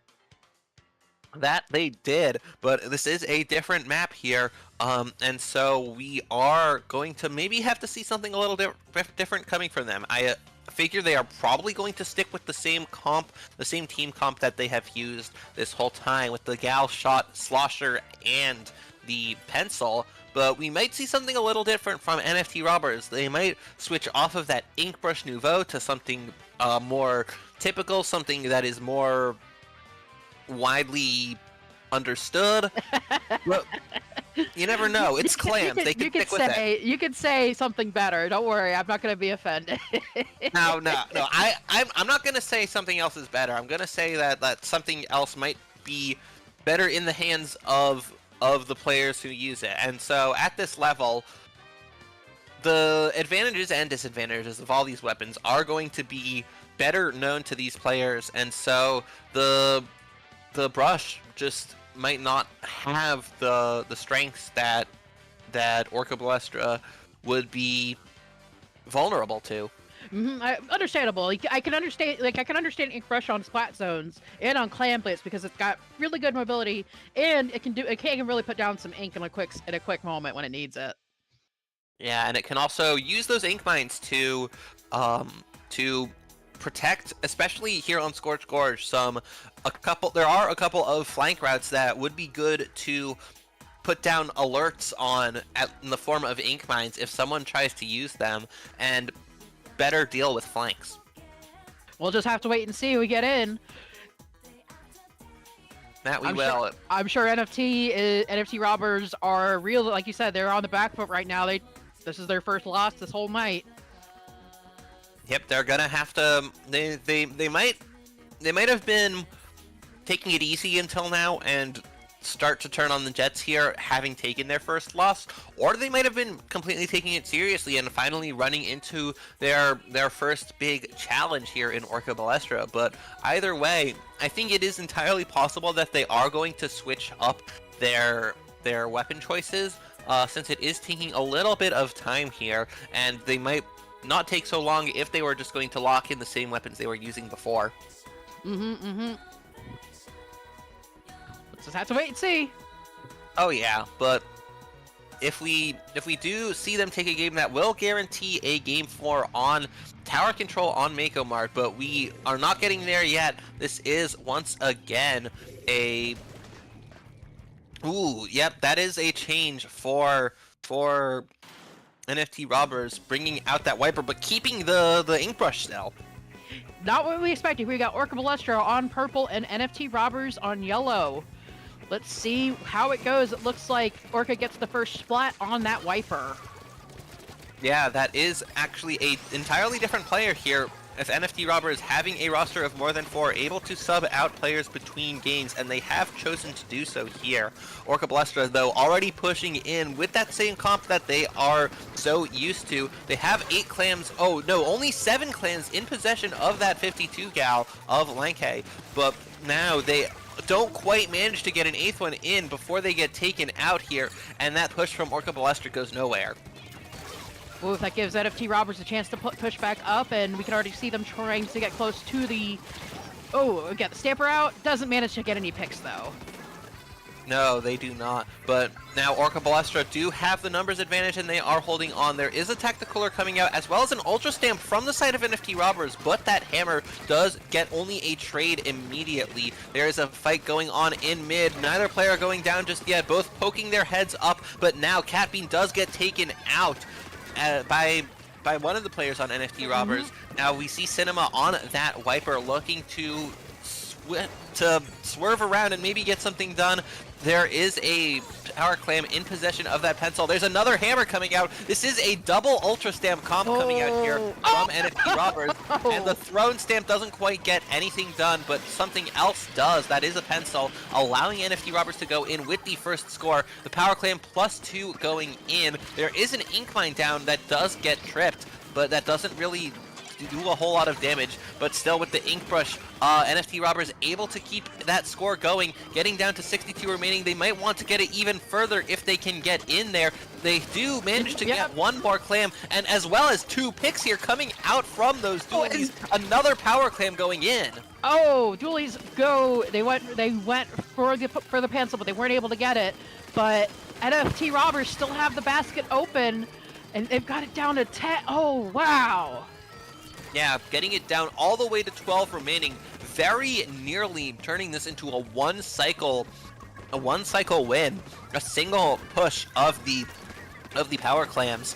but now Orca Balestra have a long way to go. They are still up in the set, and so it won't be too dangerous to lose this game if they do. But having gotten 3 down on the side of NFT Robbers and seeing that super jump exposed, they are able to punish it and punish the player they were trying to jump to. So now Orca Balestra do have the clams going into the basket. They're down to 62 remaining. They have that pity clam going in. It gets punished by that ultra stamp, but does get the clam into the basket. Orca Balestra, their pencil, Femi has to get out, but they do still score a decent amount of points here, with NFT Robbers going to have to score 50 or so, 50 to 60 points here to get a knockout. NFT Robbers already in a great position here to score, but they only have the 1 power clam and a little bit to do it. The power clam does go into the basket, but already getting into a fight. NFT Robbers having to use that hammer to try and extend it, not able to get anything done with it just yet, not at all, and that means the basket does get closed once again. They'd had a chance there, they had a bunch of clams there, but they weren't able to get it. But that's a wipeout against Orca Balestra, leaving NFT Robbers in a good position. They already have two more clams coming back up right at the basket. Oh! They have enough to knock out here if these dualies can get over to it. They do. Sorry, I couldn't say anything. It's just watching, just wow. What a push. Or that is NFT Robbers coming back in and showing that they still mean business even with that first loss. Which, whew boy. Yeah, those splat dualies coming in very strong. I'm not sure who that player is on the roster, but or what to even call them, but you know what? That was a really great job on those splat dualies, able to play very aggressively and get things done, getting those picks, preventing the Orca Balestra's defense from being able to hold the line here and clearing out so much space for the rest of the team to bring in the clams and put them into the basket. Which means we are now going to our next round, which is zones on Barnacle and Dime. I think this is our second time seeing it in this rotation tonight, and really interesting to see how these guys are going to handle it now. Oh yeah, I assume, of course, Orca Balestra are probably going to continue using the same team comp that they have been for this whole time. But NFT Robbers, they've changed it up between the first 2 games. They might stick with something more like they used in the second game, as it did bring them a win. They might stick with the same players that they used, as that brought them a win. Of course, they could also be subbing players out, and I think subbing the players in and out might have been what caused the longer time between those first 2 games. Looks like we might see it again then, so we'll just have to wait and see when we get into the match.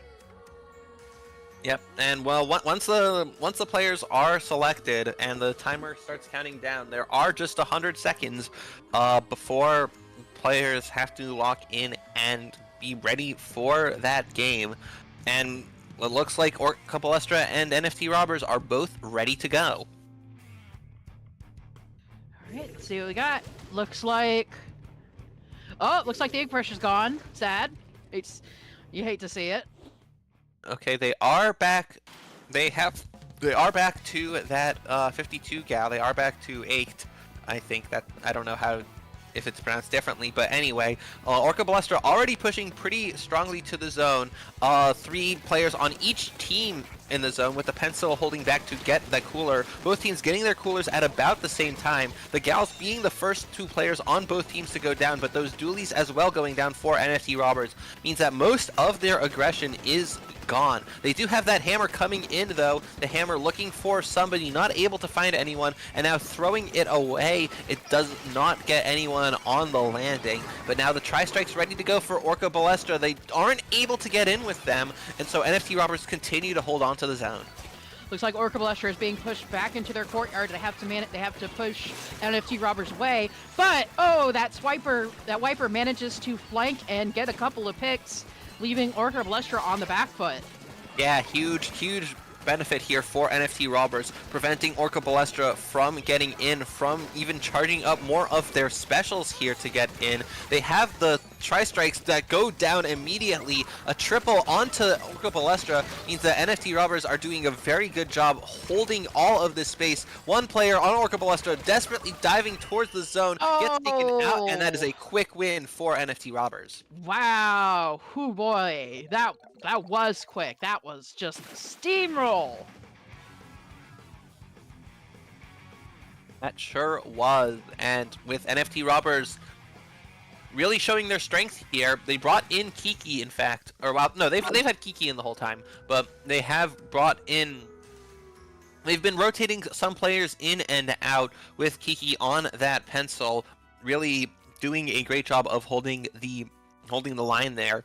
But the rest of the team diving forward, able to execute all of that aggression perfectly, and keeping Orca Balestra at a disadvantage, keeping them disorganized, keeping them from putting together any kind of coordinated push to get back to the zone. Then the NFT Robbers just took that game in easy fashion. You hate to see it. Which means now we're going to our 4th round, which is... That's towers on... Yeah, tower control on Mako Mart. On Mako Mart. And this is a match point, so if Orca Balestra can take it, that means we will be going to a Game 5 Clan Blitz.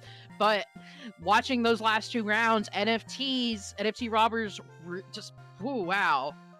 Yeah, NFT Robbers have really turned on the Jets here, and they are looking to make this a 3-1 after dropping only that first game. I'm hoping to see Orca Balestra manage stay in for that round, for that match 5, but we'll just have to see how it goes.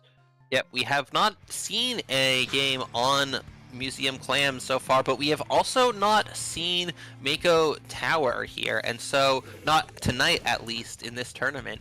And so it looks like, ooh, that's blue Dapple dualies. That's new. Ooh, let's see how it goes. We have NFT Robbers in orange and Orca Balestra in blue. Yeah, NFT Robbers switching that 52 cal to a Dapple Dualies Nouveau with that Reef Slider. They will surely know how to use it, and I'm excited to see what they do once they're alive, though, as they do go down in that initial fight. Looks like Dualies were trying to flank there, get an early advantage, but looks like Orca Balestra gets the first move of the tower. There goes the Stamper out, but doesn't get any picks before it's stopped. Yeah, Orca Balestra using those strikes. The Slosher able to get another pick there with one going down on the side of NFT Robbers. That does mean that the Orca Balestra had the numbers advantage for a moment, and in fact they continue to do so, getting trades, getting 3 down on the side of NFT Robbers. And now Orca Balestra looking to push the tower, surviving that, or mostly surviving that Reef Slider there. The Reef Slider stopping the tower as it gets to the checkpoint and preventing Orca Balestra from making significant progress. That Dualies keeps trying to get up on on Orca's tower, and they keep getting got. They might have to change up a little bit, but here we go. Orca has the tower. They are starting to move.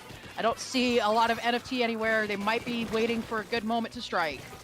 Yeah, now we can't see we can't see the sub abilities that we used, but there aren't any mains of quick respawn from those Dapples. The Wiper, on the other hand, does have a main of QR active, and so they will be looking to take those fights and dive in. We do see them going down, but they're able to come back quickly. They're already jumping on in, but NFT Robbers have yet to really push the tower more than a single point here, and 2 of them do go down to Orca Balestra here as Orca Balestra look to get a push in, but as they go 2 down, this could be a chance for NFT Robbers to make a push of their own. However, with that Wiper going down, they might not be able to do so.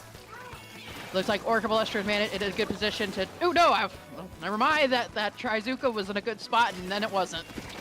Yeah, that does mean that NFT Robbers have a chance here if they actually do take the tower, which they do. There is a clean pick of Catbean from that Wiper on the side of NFT Robbers. The Wiper is pushing in to get into that position underneath that ledge. Great spot for a Wiper, looking to get a pick on the player who is above it, at least forcing them to move out of position and pay attention there, and that does allow NFT Robbers to take the lead. It is not a very significant lead, as it is only at 62 remaining, but with 3 down on Orca Balestra, this is a great chance for them to extend it.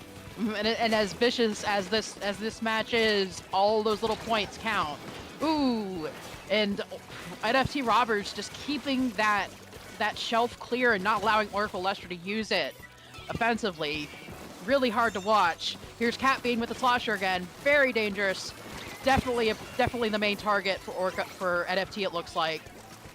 Yeah, Cat Bean using that slosher to try and get some picks. Not quite able to win that fight with the Dapples over there, as NFT Robbers do hold on to that lead, that 52 points remaining that they've got. Still, not yet at the 50-point mark. There is still plenty of room for Orca Ballester to take the lead if they are able to do so. And they do get that pick onto the splat dualies, those order dualies, but the Snipe Rider does take out one of the players on Orca Ballestra, and that is really preventing them from getting any momentum here. Ooh, really good pick from NFT Robbers' pencil there. Looks like they're moving the tower again. Let's see what they can do. See if Orca can stop it. Let's see if they can. Orca still on the defensive here with all 4 players on both teams alive. There's that hammer coming out from the wiper of NFT Robbers, but 2 going down armed and around the tower. That means that the push, all that momentum is stalled. NFT Robbers looking for a pick. Kiki managing to get it, but 2 going down again on that team means that Orca Ballester might have a chance here with less than a minute to go. It looks like Orca's splatter shot had a real bad moment with that tower there. Trizuka takes out NFT Roberts' pencil, might give him good chance to push, but they're still moving. Look at that dualies go. Oh, look at that dualies go. Yeah, look at those dualies indeed, able to really hold that space. Both pairs of dualies, in fact, with one of them up on that stack with the crab tank, dodging those killer whales, having to fall back a little bit, but not actually going down with it. There's that hammer that does get a pick here for NFT Robbers, looking to get one more. The trade not quite happening. Orca Ballestra still holding on. They will need to push the tower here. They do have 2 players on it, but they are getting a little bit flanked there. Their jump's coming in. The jump is able to survive. That is the wiper. Here's that Trizuka trying to get something done, not able to do so. Orca Ballestra pushing the tower a little bit further. They don't have they get wiped were out. Right at the 48. They almost had a match. Almost taking it to game 5, but just out of reach. Just not enough. Wow. Well, in that case, congratulations to NFT Robbers for grabbing victory of the winners bracket. Yep, Oh boy. So NFT Robbers will be moving on to grand finals from the winner's side. Orca Ballestra does get sent down to losers bracket, but only has to fight through losers finals in order to get back up for a rematch. Considering this we've seen so far, you might see this again, but that'll have to wait for the next bracket. Yeah, and I believe that might be all from you for tonight. Is that so? That is correct. I will be signing off here and handing over to another commentator, but I really appreciate Dapple's having to be a part of this. Is a great time. Yeah, so where can we find you on socials, War Queen? Right now, you can find me on Twitter at the War Queen RIR. I use it mostly for Splatoon and memes. Otherwise, you might see me out there on mostly on Salmon Run. Good choice. Now, I'm still gonna be sticking around for the second block, but I will be joined by one Mama Hydra, the one and only Devi Doovie, joining me on the mic after this break. Don't go anywhere. It's been a great time here with Dapple Dooley's Squid Junction 86, and I hope everyone has a lovely night and enjoys the next round of matches. Thank you again, and you all have a good one.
Hello, everyone, and welcome back to Squid Junction 86, brought to you by Dapple Productions. Once again, I am Squidoku, but now I am joined by Devi. Is I, the Devi Doovie, just Devi, but you know, it is I. I have returned for another week of Squid Junction. Yeah, and we will be bringing you, starting from the losers bracket semifinals, this set between Honkai and Bonsai. Now, as far as I can recall, both of these teams were on stream earlier. I never got to watch the full sets between them, but I know that the one with Honkai got pretty close. Oh yeah, Honkai barely taking that 3-2 loss to Orca Balestra that sent them down into losers bracket, where they took a 2-0 win to bring them here, whereas Bonsai won their set on stream before dropping the next round to the number 1 overall seed in 3-0, and they took a 2-0 win in the losers round 4 to bring them here. This is probably going to be definitely a great set. I'm sure Honkai would love that rematch with Orca Balestra. You can sense it. They won it. And Bonsai here just looking to show what they can do and now get their turn to try to come back. That they will. I know that the bracket does project them to win, but again, anything can happen. And you've got fired up on both sides. At least should be. Yep. You should be fired up on both sides here. And now I don't remember what these teams were running, but I believe you were telling me that we saw edit comp earlier. Yep, with we Squeezer saw and Dooley. Honkai running with the edit, Bonsai getting their coolers with a pencil. But now we are getting right into our first round, Hagglefish Splat Zones. There is that pencil from CJ. Ooh, a tent umbrella. That's new.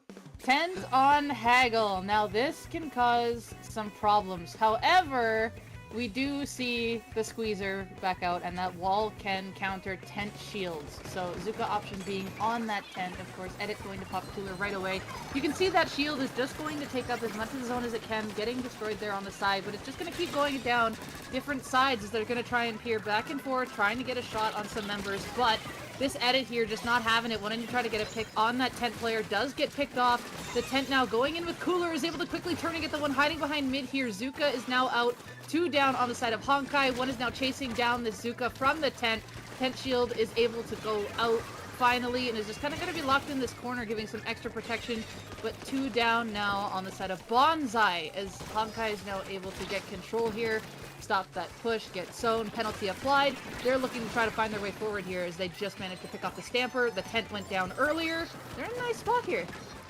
You know, I actually think we might have already seen this tent in the previous set that we saw from Bonsai, but I'm not entirely sure. I missed that in my notes, but whatever. We do see Honkai looking to extend their lead there. They have pushed up past the zone, looking to keep that advantage going. They aren't quite got all the paint in the zone. They do manage to put a little bit more on it, as they have Cabby there sharking up in front as the players on Bonsai are coming in. No specials ready to go until just now, and it's just the Zipcaster who's ready to go, but that taking out that splash and that crab tank as well being popped immediately as soon as it ready means 2 down on the side of Honkai, allow Bonsai to take control of the zone, stopping Honkai at 16 remaining and giving Bonsai another chance to come back. That was a delayed wipe there, Squidoku, as the splash was the first one to come back. They do have Crab now looking to try to potentially help with the retake. Cooler has been popped on the side of Bonsai, and of course time is ticking, but there is a good amount of time for Honkai to be able to regroup, get these picks here, go back in. The Dooley's able to get a pick here, staying alive. 2 members of Bonsai going down. Dooley's is going to flank here, is trying to get this Pencil, but Pencil able to see them out, get the pick, did have follow-up help, so it looked like that flanker was going to go down anyway. Tweezer here trying to add some extra pressure. Looks like Zone unable to be taken back here for very long. 2 members now go down for 1. between the teams, and it's still in Bonsai's control as lead is very close to being retaken, but there is a Crab out pressuring the back with this sword here. Just look at how it's just going back and forth on the middle here. Was going so well, lasting for such a long time. And now penalty finally applied as we see the tent trying to go around on the side there, trying to see if they can get a pick on the dualies, but the dualies are going to be quicker and gets the tent instead. Yeah, I believe that Crab Tank was from Nilla on the splash, doing a great job before of managing to stall the zone long enough for the rest of the team to come in and put enough paint on it to retake it. Now the second Crab Tank that Honkai have liked to bring in, coming in from IB Wumi, looking to get something done, not quite able to, and having to jump out over to the other side. But now IB Wumi diving in on those dualies once again, looking for a pick, aiming for that pencil that is just a little bit out of the way, getting collapsed on by the rest of Bonsai, and that means 2 down on the side of Honkai will allow Bonsai to get back in, getting another pick onto the squeezer, leaving the Edit being the only one to survive through that retake, Devi. Looking at that, they just wanted to hold the corner. They didn't want to flee back all the time. They did have Cooler as well, so able to accept this and come back right away. We see the members of Honkai just quickly appearing back. They're coolered. They are going to get the zone right away. They managed to get a couple picks. We see Crab online for this splash here, just waiting for the moment to pop it. There it is, getting that little bit of high ground going to pop, trying to push back the pencil and other members that are back in that spawn there. Really using that love shot from the Crab to add that extra pressure. No picks are able to get there, and you can see there's 3 specials online for Bonsai as the splash is now going to appear out with their own Crab. It looks like there was a 1-for-1 on the bottom there. Pencil now has their high point they can paint, but there is someone just kind of roaming around on the side, allowing the Pencil to be distracted on the side to not get the zone, but Crab is popped there. They weren't able to pick off that player. That's actually really big for Honkai to distract the Pencil and just got to stay there to be able to get their special off, and just Bonsai couldn't get back in. That was a very bold Crab from, I believe, IB Wumi there, getting into that corner, turning back around to face the Pencil from behind, and using that incredible range of the Crab Tank to take out that Pencil and prevent any chance of a comeback.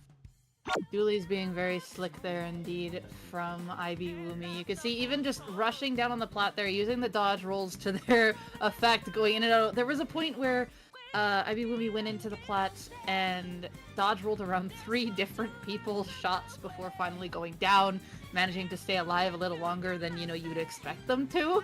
But yeah, moving around effectively, dodging all of those shots, and then goes in, manages to stay alive there. And yeah, that Crab, when you have those resources, you want to use it. So of course the Crab can act as the, you know, the mimic splatling, and it's also like your own kind of ball of armor that can protect you at the same time. So yeah, being able to stay alive, being able to skirmish is especially helpful on splat zones where the points tick down every 3/5 of a second, and so all the time that you can get is very valuable.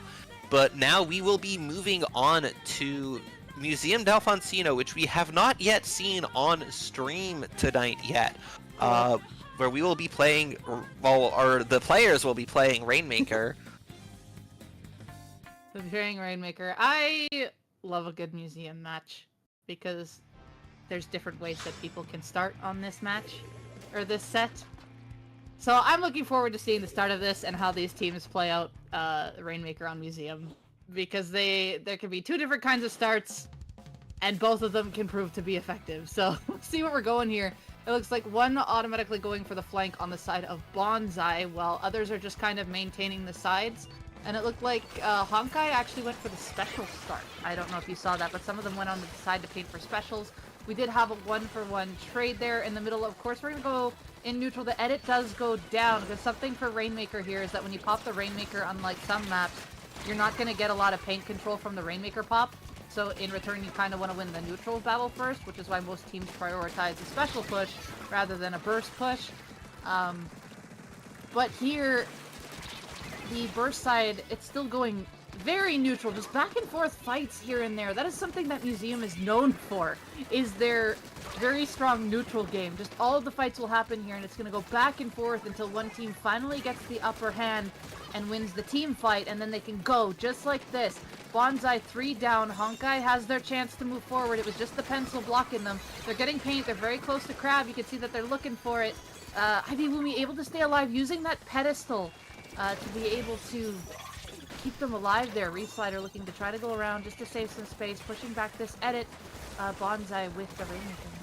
Yeah, I saw a jump coming in there, and I'm pretty sure Fallon did too, but I don't know if it was a jump from spawn or from further up that got punished, because the jump just didn't amount to anything there. But Bonsai still able to hold that space. They do have the lead at this point, and now Honkai trying to defend that crab tank, not really able to do much, but Bonsai do once again go 3 down. They don't have any specials ready to go at the moment. There is another going down as Ibwumi dives in with those dualies, gets the trade here, and allows that lead to go into Honkai's hands as they take the Rainmaker into that checkpoint. There is Taro on that Splatling, that heavy edit Splatling, and picks up the Rainmaker once again, looking to move it forward, getting it to the 45-point remaining mark. But now Bonsai will have the ability to defend here using that Reef Slider, not actually getting anything with it though, and going down. There is another crab, a second crab coming out from that splash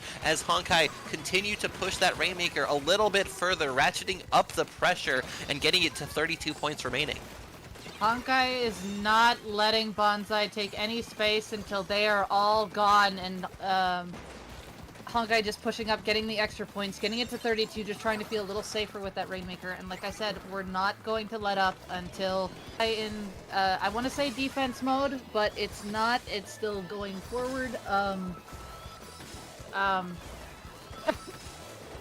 Oh yeah, one moment we had a little bit of a hiccups before we could see things, but now we can see things. Bonsai still does have the Rainmaker. We do see Honkai still on defense. We're looking at the edits perspective now. They're just getting a lot of paint control. You can see they just want to take away mid from Bonsai. They don't want to let the Rainmaker push, and to do that, they're going to take away the paint. You can see the Rainmaker just trying to chip back, trying to get a pick on this Splatling, but in return, there's going to be a flank from the side here, and the Splash is going to be able to get the pick on the Rainmaker, going to take mid, has this crab at the ready, but isn't going to quite use it yet, but does get taken down by that Stamper.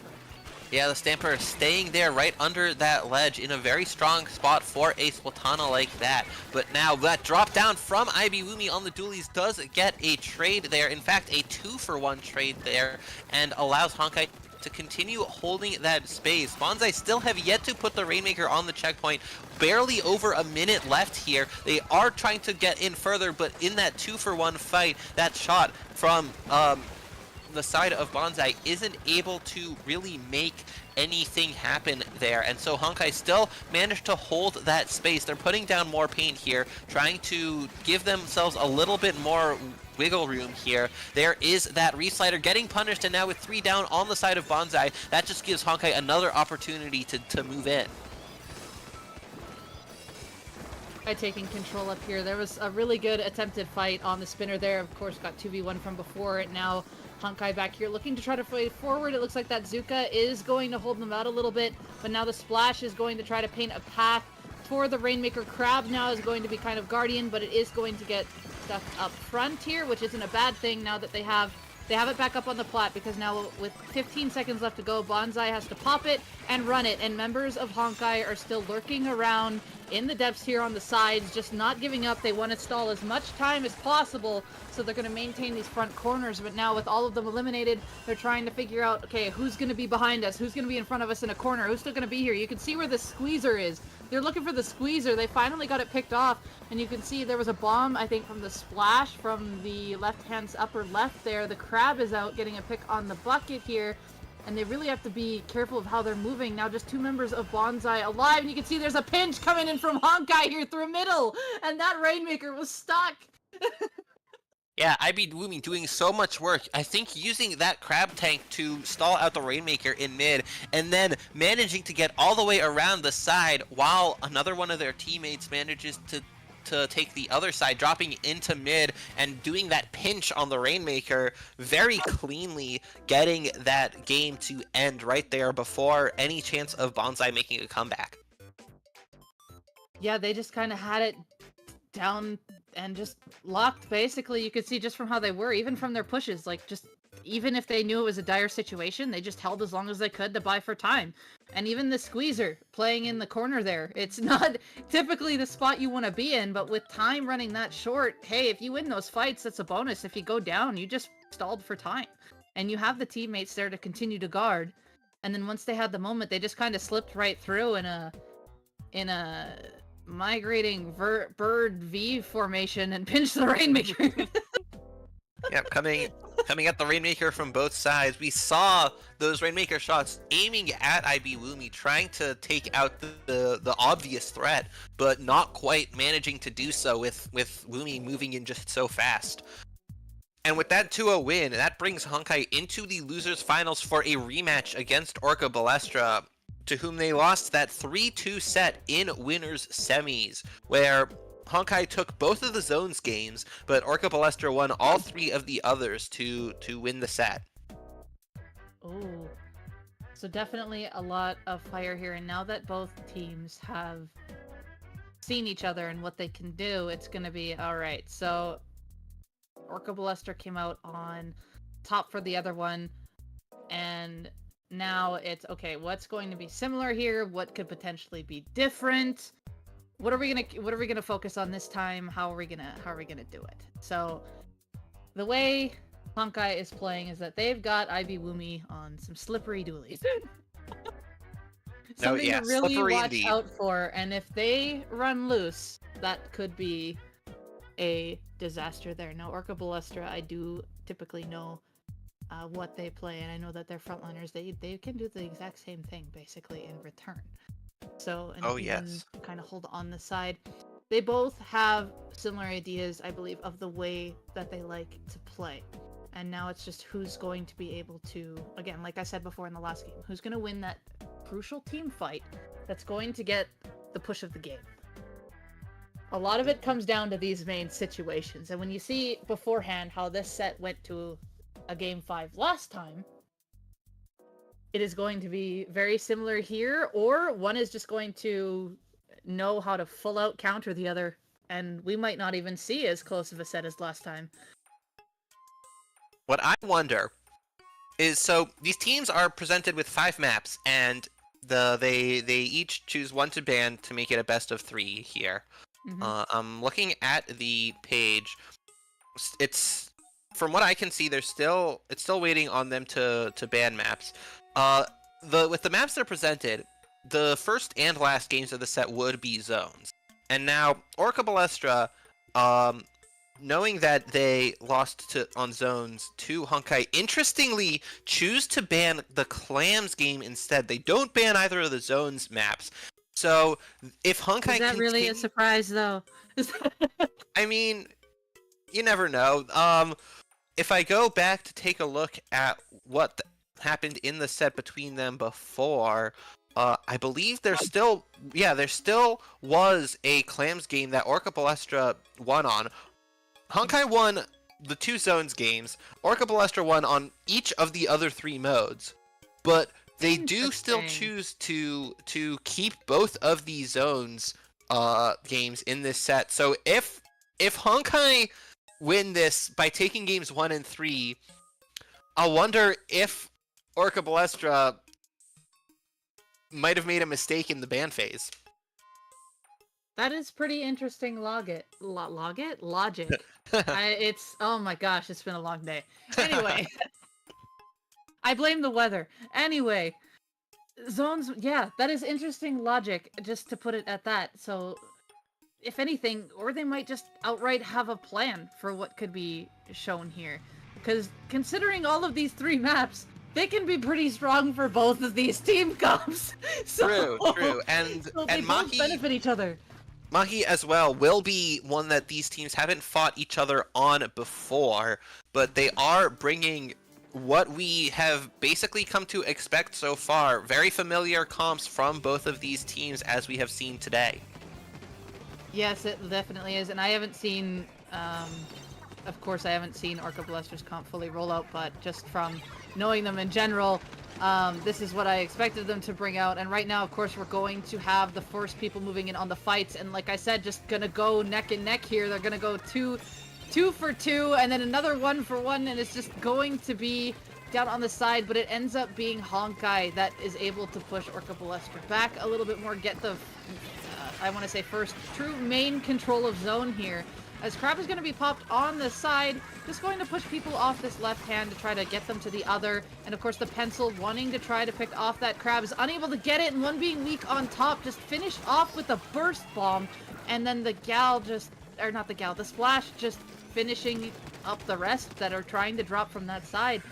I believe what Honkai tried to do there was basically lure them to one, weaken them, get them to the other, so they're weak enough to just get finished off by another teammate, and it worked really well in their favor.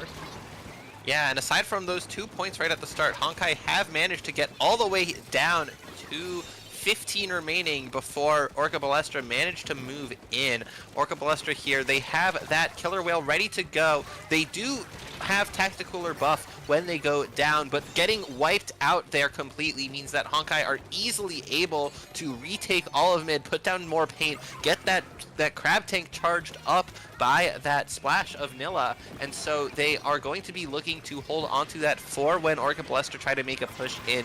They have 15 remaining plus 35 or so, and so it's going to go faster than it looks for... So Orca Ballestra won't have a lot of time, especially going 2 down here. They get 1 with that Trizuka, looking for any more, looking to see where the enemies are, but there's so much blue paint that they could be hiding in that it's very difficult for Orca Ballestra to find anything. Honkai did in the Rainmaker game is that if they have control, they're going to hide in every little corner, and if it's not in your control, you might want to start painting those ones because they are probably going to be there. Oh yeah. During the middle there, when Orca Ballestra got wiped, I literally felt like I blinked, and all of a sudden they were wiped out. I didn't even see what started it. I didn't even see what fully happened. Just all of a sudden, Orca Ballestra is stuck back again and getting wiped. I did see the Splatling push up far just to lock out that right-hand side. We still had the crabs and stuff blocking out the left. And even though when they tried to make an escape, it's almost like, okay, they dropped here, but they aren't going to get very far because we have these resources that are just going to collapse on them. And they were gone again. But that one team wipe, I just felt like I blinked, and all of a sudden the team's wiped. Yeah, this full control. Everything can change. Everything can change so fast, and that's the kind of situation you'd want to go over second by second, or even less than that in a VOD review, just to see what even happened going into that.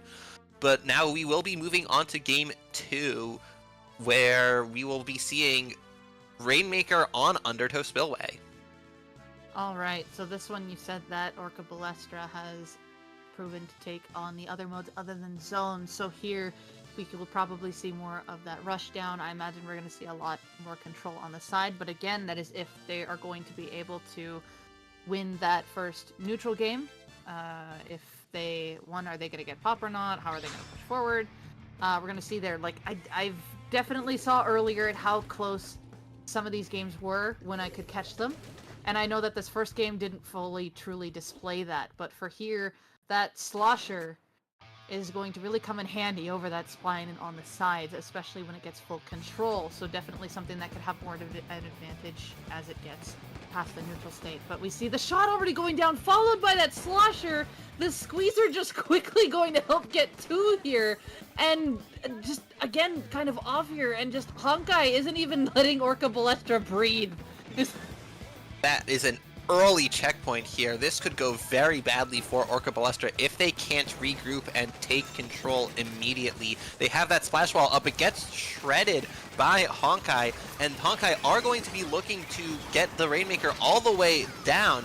It's down to 34 points. They do get wiped out, and so that gives Orca Ballestra a chance to regroup, to take some space in mid, and that sets the bar for the kind of push that Orca Ballestra will have to make in order to take this game and have a chance of moving on. See that Honkai is doing is that they really don't want any members of Orca Ballestra to have any kind of control, and it looks like here they're catching out the one that is furthest forward. In this case, the splash was the furthest one up. That was caught out right away, and from the other side.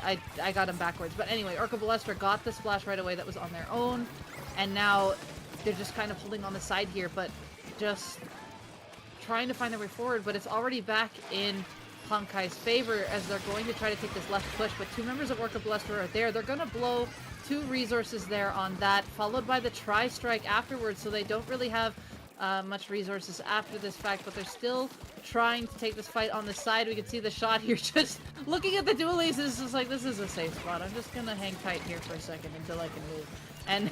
And now gets jumped on by 2. We see Femi on the pencil here, going to paint around, but 2 more members of Orca Ballista go down. There's a Zuka going out as well, added extra pressure. There was a wall there. Bomb, we got more bombs, and someone's just trying to sneak through, getting picked out, and one from the side, able to pick off the Rainmaker, able to get another. The Squeezer, I believe, was the first one. Nope, was still up there in the corner. Honkai traditional to hide in the corner, as I have found. Yeah, well, Orca Ballista did manage to not let that actually turn sour for them as they found that Squeezer and was able to get the full wipeout. Oh, looking for a pick there, able to get it with a little bit of help from a teammate. Now that Slosher of Catbean is looking for a little bit more, but the Rainmaker does go down along with the entire rest of the team, it seems, as Honkai prevent Orca Ballista from even making it to that checkpoint once again. And now Orca Ballista, they might have to do a lot more to actually get Honkai out of the way and really secure the safety of that checkpoint and be able to safely get the Rainmaker to it before they're able to score it.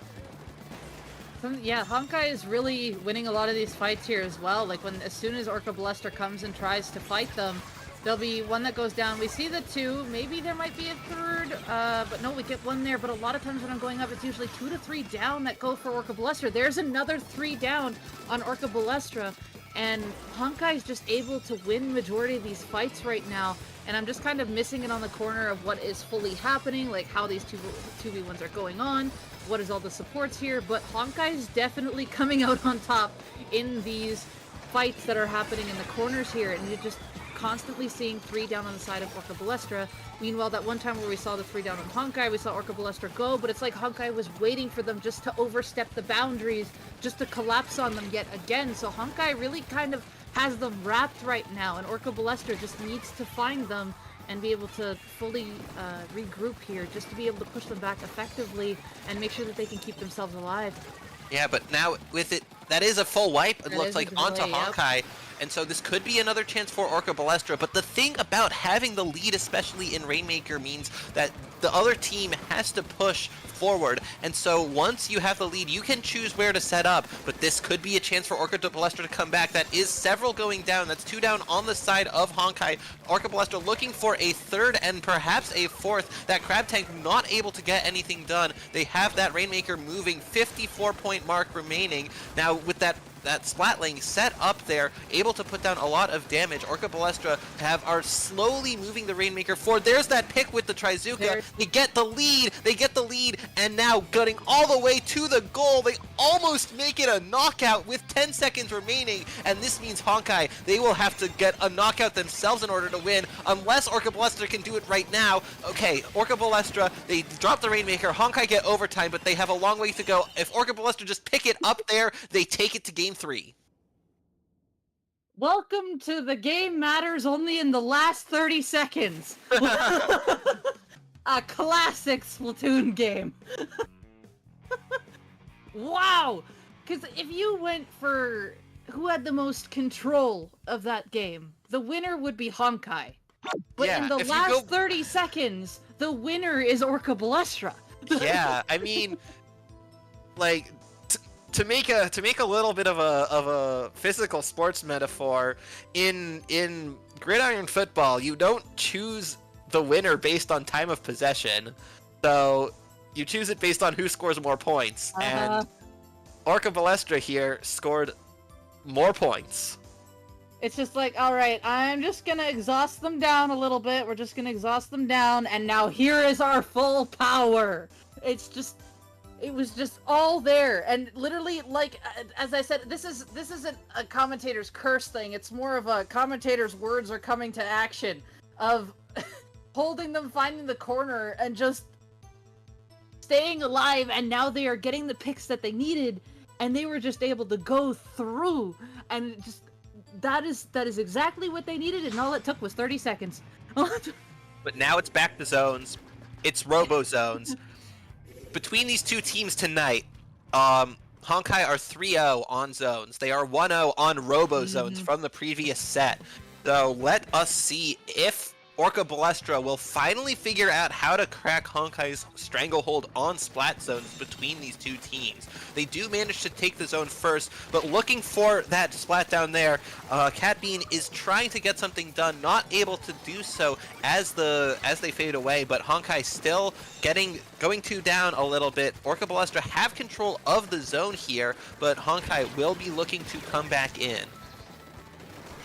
Going off of that, Orca Balestra did win the initial fight over Honkai, and now it's still kind of a neutral state here. Honkai is able to control the zone. It was an even state there for a moment, but then they did able to get the advantage over Orca Balestra, but strikes come in. Zone is changed over, and now Orca Balestra, they once again have the man advantage, and they have the zone. They are not holding back anymore.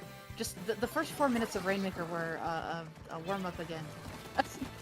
Yeah, Here we go. Just look at them go. They are holding these spots here. They are now winning the fights that they needed to do before. They have some resources on handy. There is a crab there, and I imagine the Zuka is going to try and counter the crab, which it is attempting to do, but the crab does have the position on lock here, so the Zuka isn't able to do a whole lot of damage, having for it to shift its aim and going to have to move, but we see the shots kind of going on the side here. As close as that was, we see Orca Balestra's shot coming out on top here, and we see the gal from Honkai, though, moving up as they have zone, and it looks like they did manage to pick off the pencil. Cooler is out. They are now in a spot where they want to be. Now let's see how Orca Balestra can handle them while being stuck behind.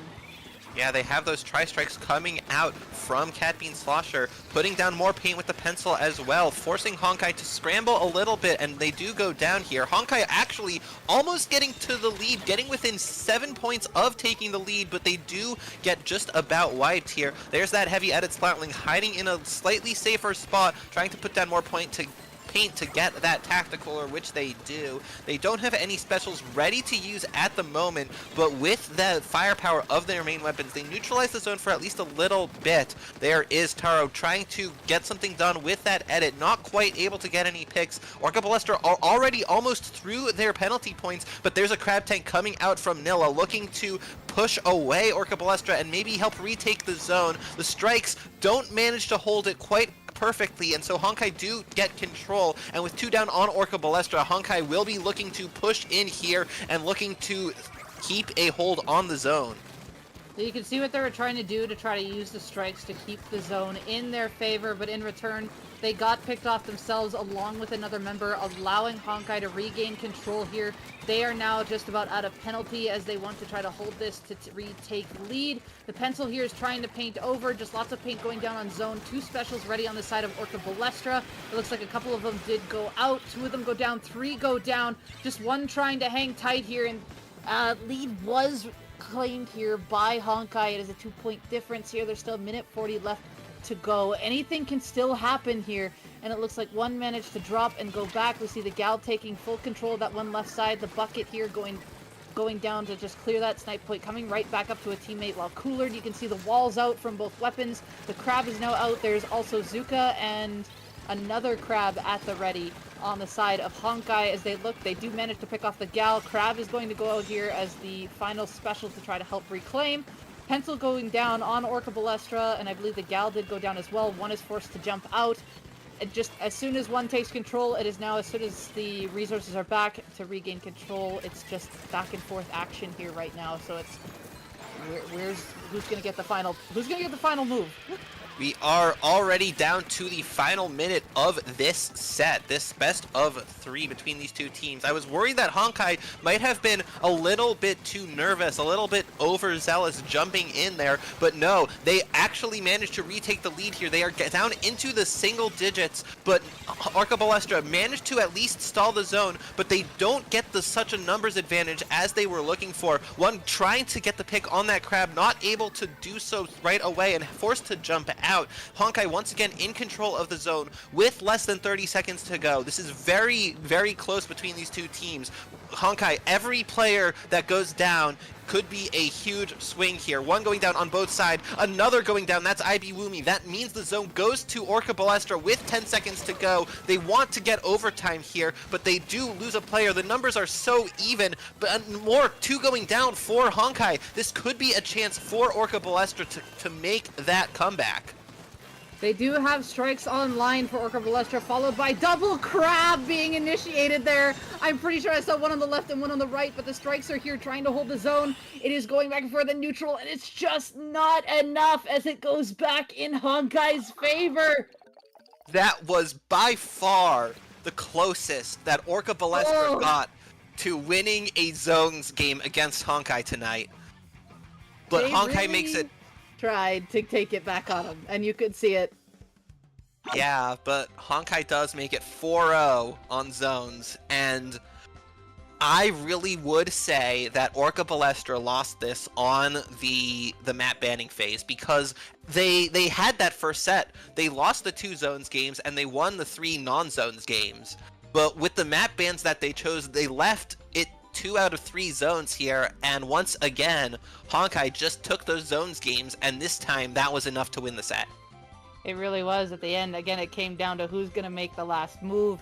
And at that point, you could see Orca Balestra went in with theirs, and then Honkai popped the double crisscross crabs. We had a perfect view of it. There was one perched on the top right, and one perched on the top left, and they just did an X formation. And I was like, no one wanted to be on zone with those 2 crabs where they were. Oh yeah, I would have That been... was crazy.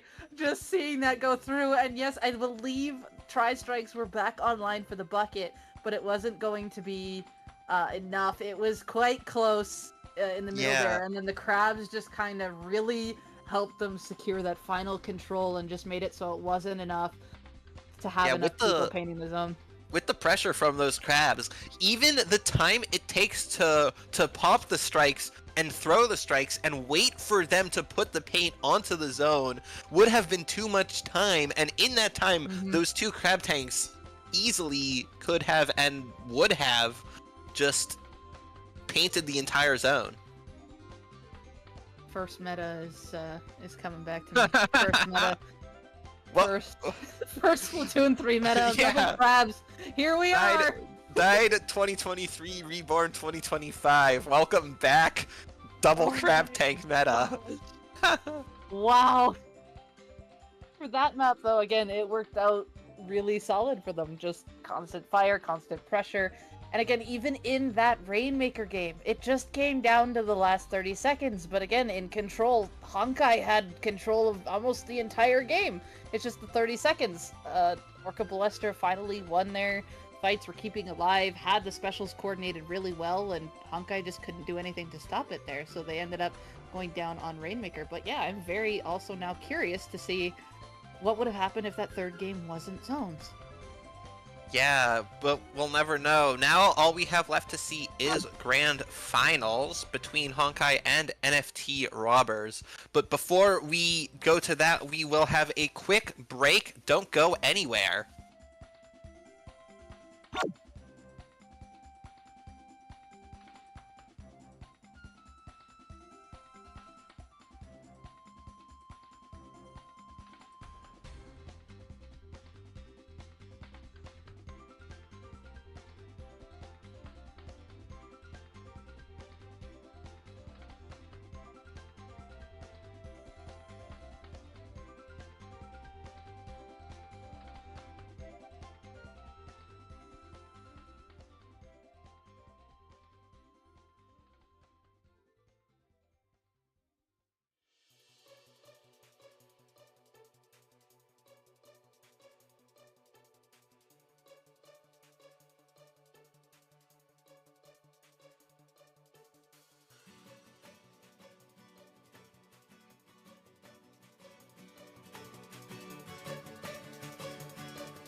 Hello, everyone, and welcome back to Squid Junction 86. We are about to bring you the grand finals.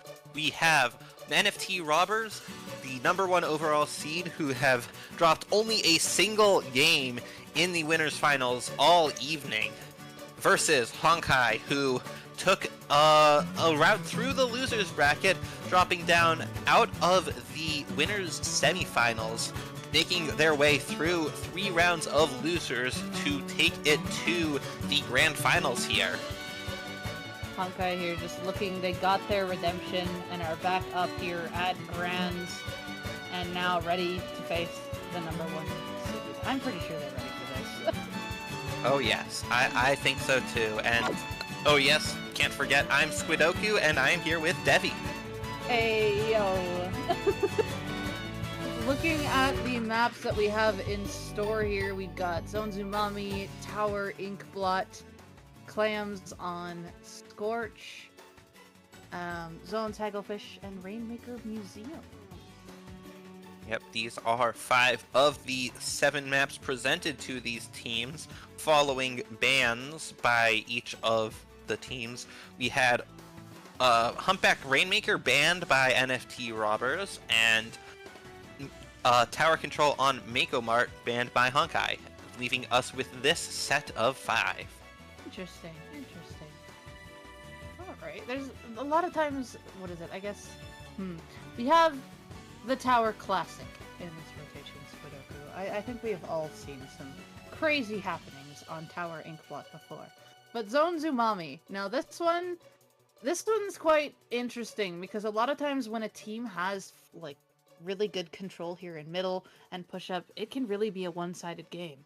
And if a team knows how to fully counter properly and go back in, it's either going to be back and forth or it's going to be very one-sided for a good amount of time. And I've seen very good comebacks on this map too, because it takes them a while to finally make a comeback to break back into middle, but they can do it.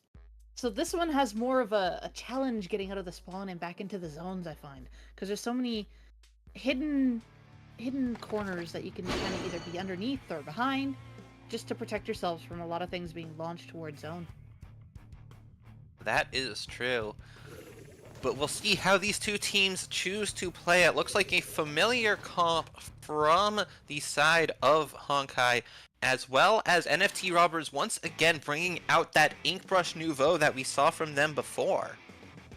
Yes, I do remember seeing the Inkbrush on stream. I believe I caught the Mahi Zones game where they were going around on the Inkbrush and hiding under the ledges, going around, doing what a brush needs to do, going around, following up, just causing a distraction, allowing everybody else to move forward. But of course, we already have a 1-for-1 pick. We've got Cooler out, we've got a Hammer going out here, is able to get the 1 pick down on the bottom there, is going to put the Hammer over the zone, has come face to face with the Splatling and one other member, but we can see that it is quickly followed upon by the Gal, and the Stamper is just on top here.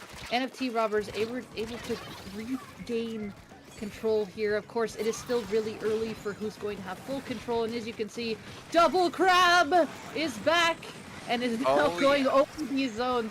But it looks like NFT Robbers have a counter of their own, as they are now launching Whales and Zipcaster, and takes down 2 members of Honkai, 3 members of Honkai for 2 members of NFT Robbers.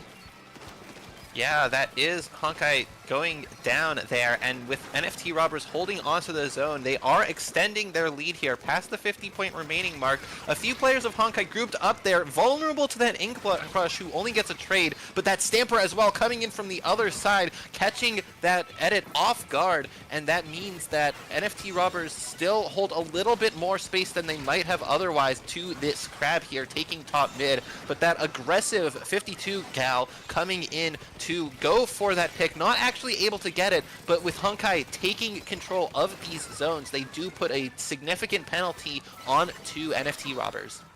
The quick turnaround look there from the Gal, while just keeping the wall from the Splatling just to take out Ivy Woomy, and now moving forward to take out the Splatling, and we can see 2 members now down on the side of NFT Robbers. What looked like was going so well for NFT Robbers is now returned in favor of Honkai, as they're now trying to find a pick on this brush, which does have Hammer, unable to get it splatted. I changed my mind, it did get splatted. Yeah. Now we Ivy got couldn't both do it. crabs already. Yeah, both Yeah. crabs already, and one is out, but it does get canceled. Ivy Lumi's just gonna go around on the side here, is finally gonna get their own crab out, wants to try to focus this brush, but looks like they're going to get taken down by 3 here.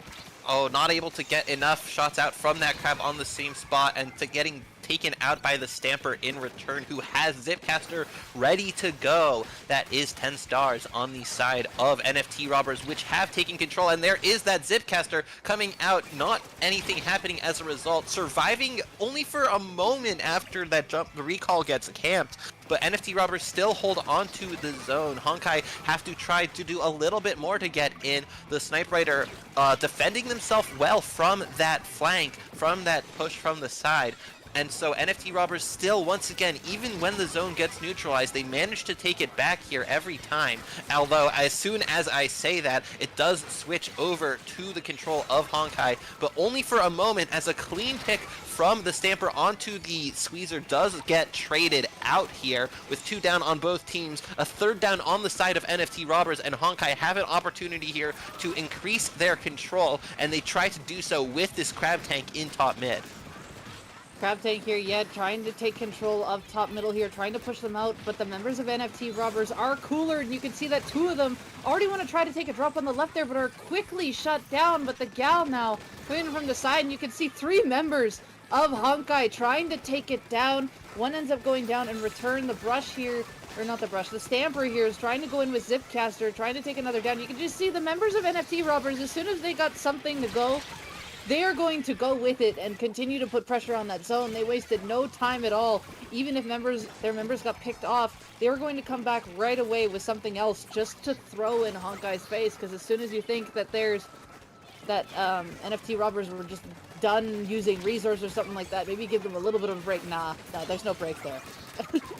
Yeah, with that tactical buff, that brush on the side of NFT Robbers is already back in it after such an aggressive play, but still going down means that Honkai has room to go in, and they are looking to take control. They do that here, preventing NFT Robbers from taking a knockout-worthy lead, but now that they're down to the last 30 seconds of this game, they'll need to use that numbers advantage to their advantage. They need to hold on to control of the zone here.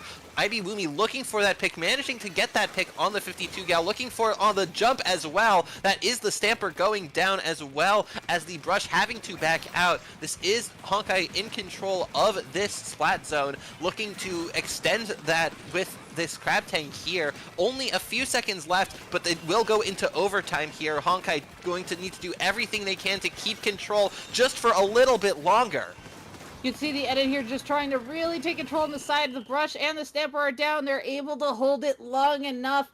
The crab able to stall them back, and just the 2, how do I put it, rats or mosquitoes as we like to call them, on NFT Robbers getting picked off on the side, and just at the end they're rushed through to try to take it back, was unable to do it, and Honkai takes this first game in this grand final set. Yeah, that they do. If this were a zones only tournament, Honkai would not have lost a game yet today. That is true. This is yet another zones game, yet another one won by Honkai, but now they're onto a different mode, and this could be certainly an opportunity for NFT Robbers to come back with a vengeance. It really could be like, okay, well, we just messed up on this part. Maybe we just need to continue doing this. Lots of different things that can go on here. But NFT Robbers really did have Honkai really on the run. Because like I said, in the middle, we had the perspective in the middle. And you could just see there was 1 member or 2 members of NFT Robbers here. There was a 3rd one coming around on the other side. The 4th is just right there, ready to go. And it's just... they're just backing each other up, and if they win the fight, they're just in a solid spot there. And a lot of these times the fights were being won, and members of Honkai were just constantly team fighting, picking on these 1 or 2 people, and then just going forward here. They weren't just going to stick one on it. They were making sure that whoever from NFT Robbers was coming to make a presence, they weren't going to make too much of a presence. Oh yeah, absolutely. You could really see that at the end. We are already getting right here into Game 2 of Grand Finals. And let's see, I doubt we'll see much of a difference here. That is a familiar comp from the side of Honkai, and something again familiar on the side of NFT robbers. Yep, very similar on both sides. Of course, going to go with what they know best here. And right away, we see, I believe, 10 Stars and Addict going around here on trying to do the burst on the left-hand side. And in the end, going down here, I kind of got backwards here, but it looks like it is Honkai quickly just going around, getting those picks, have the tower path in control, mostly their color.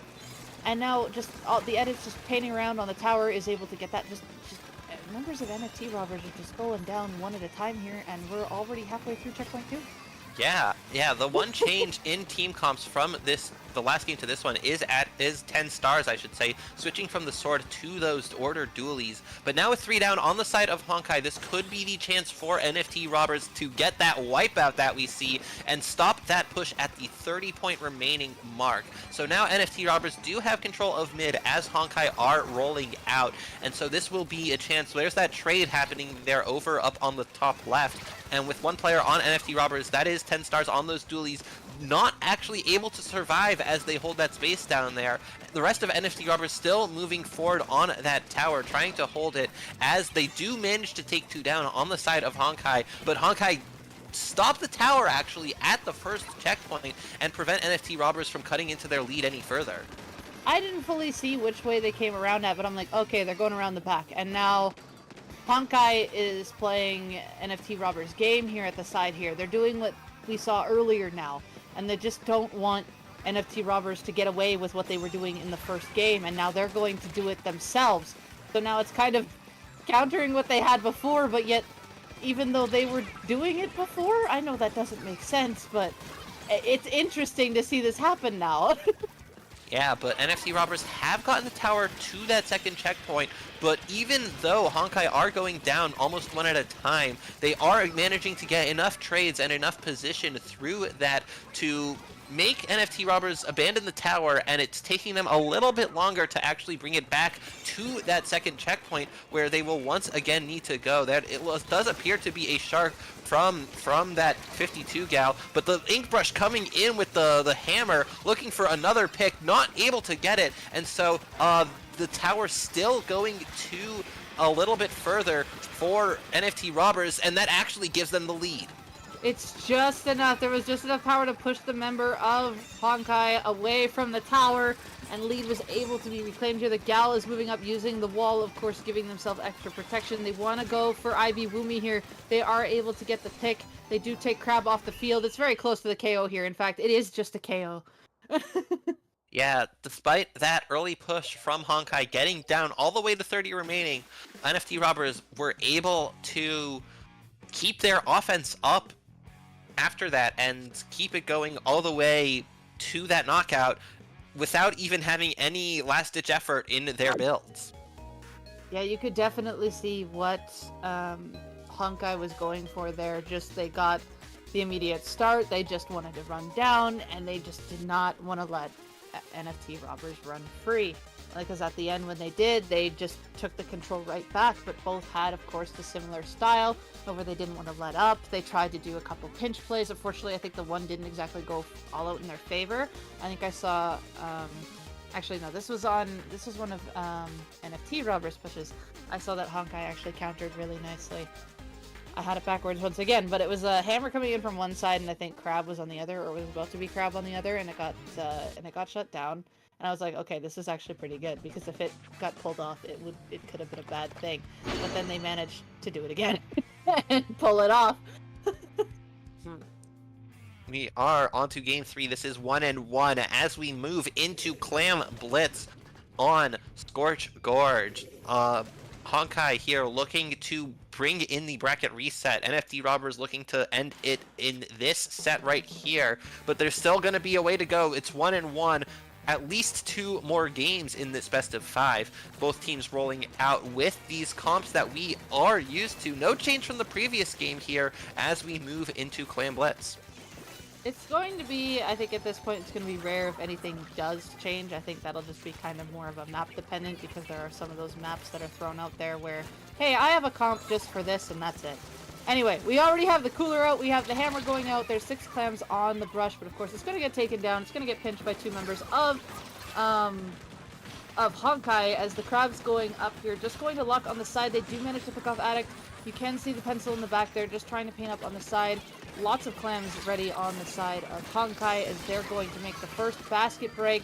There is going to be a trade there with the dualies and the 52. The crab is going to go and try to take as much space as possible, but of course, Julie's coming right back in by 10 stars here, able to win that fight. There is crab online for them. They do find a member of Honkai in this bottom corner, but of course 2 members are going to be shooting this, and it's going to be a forced out crab just to help keep them alive, add a little bit of extra pressure, but now it's just using it to keep the corner of mid there so it doesn't get lost because they don't want the other group to come and take control there.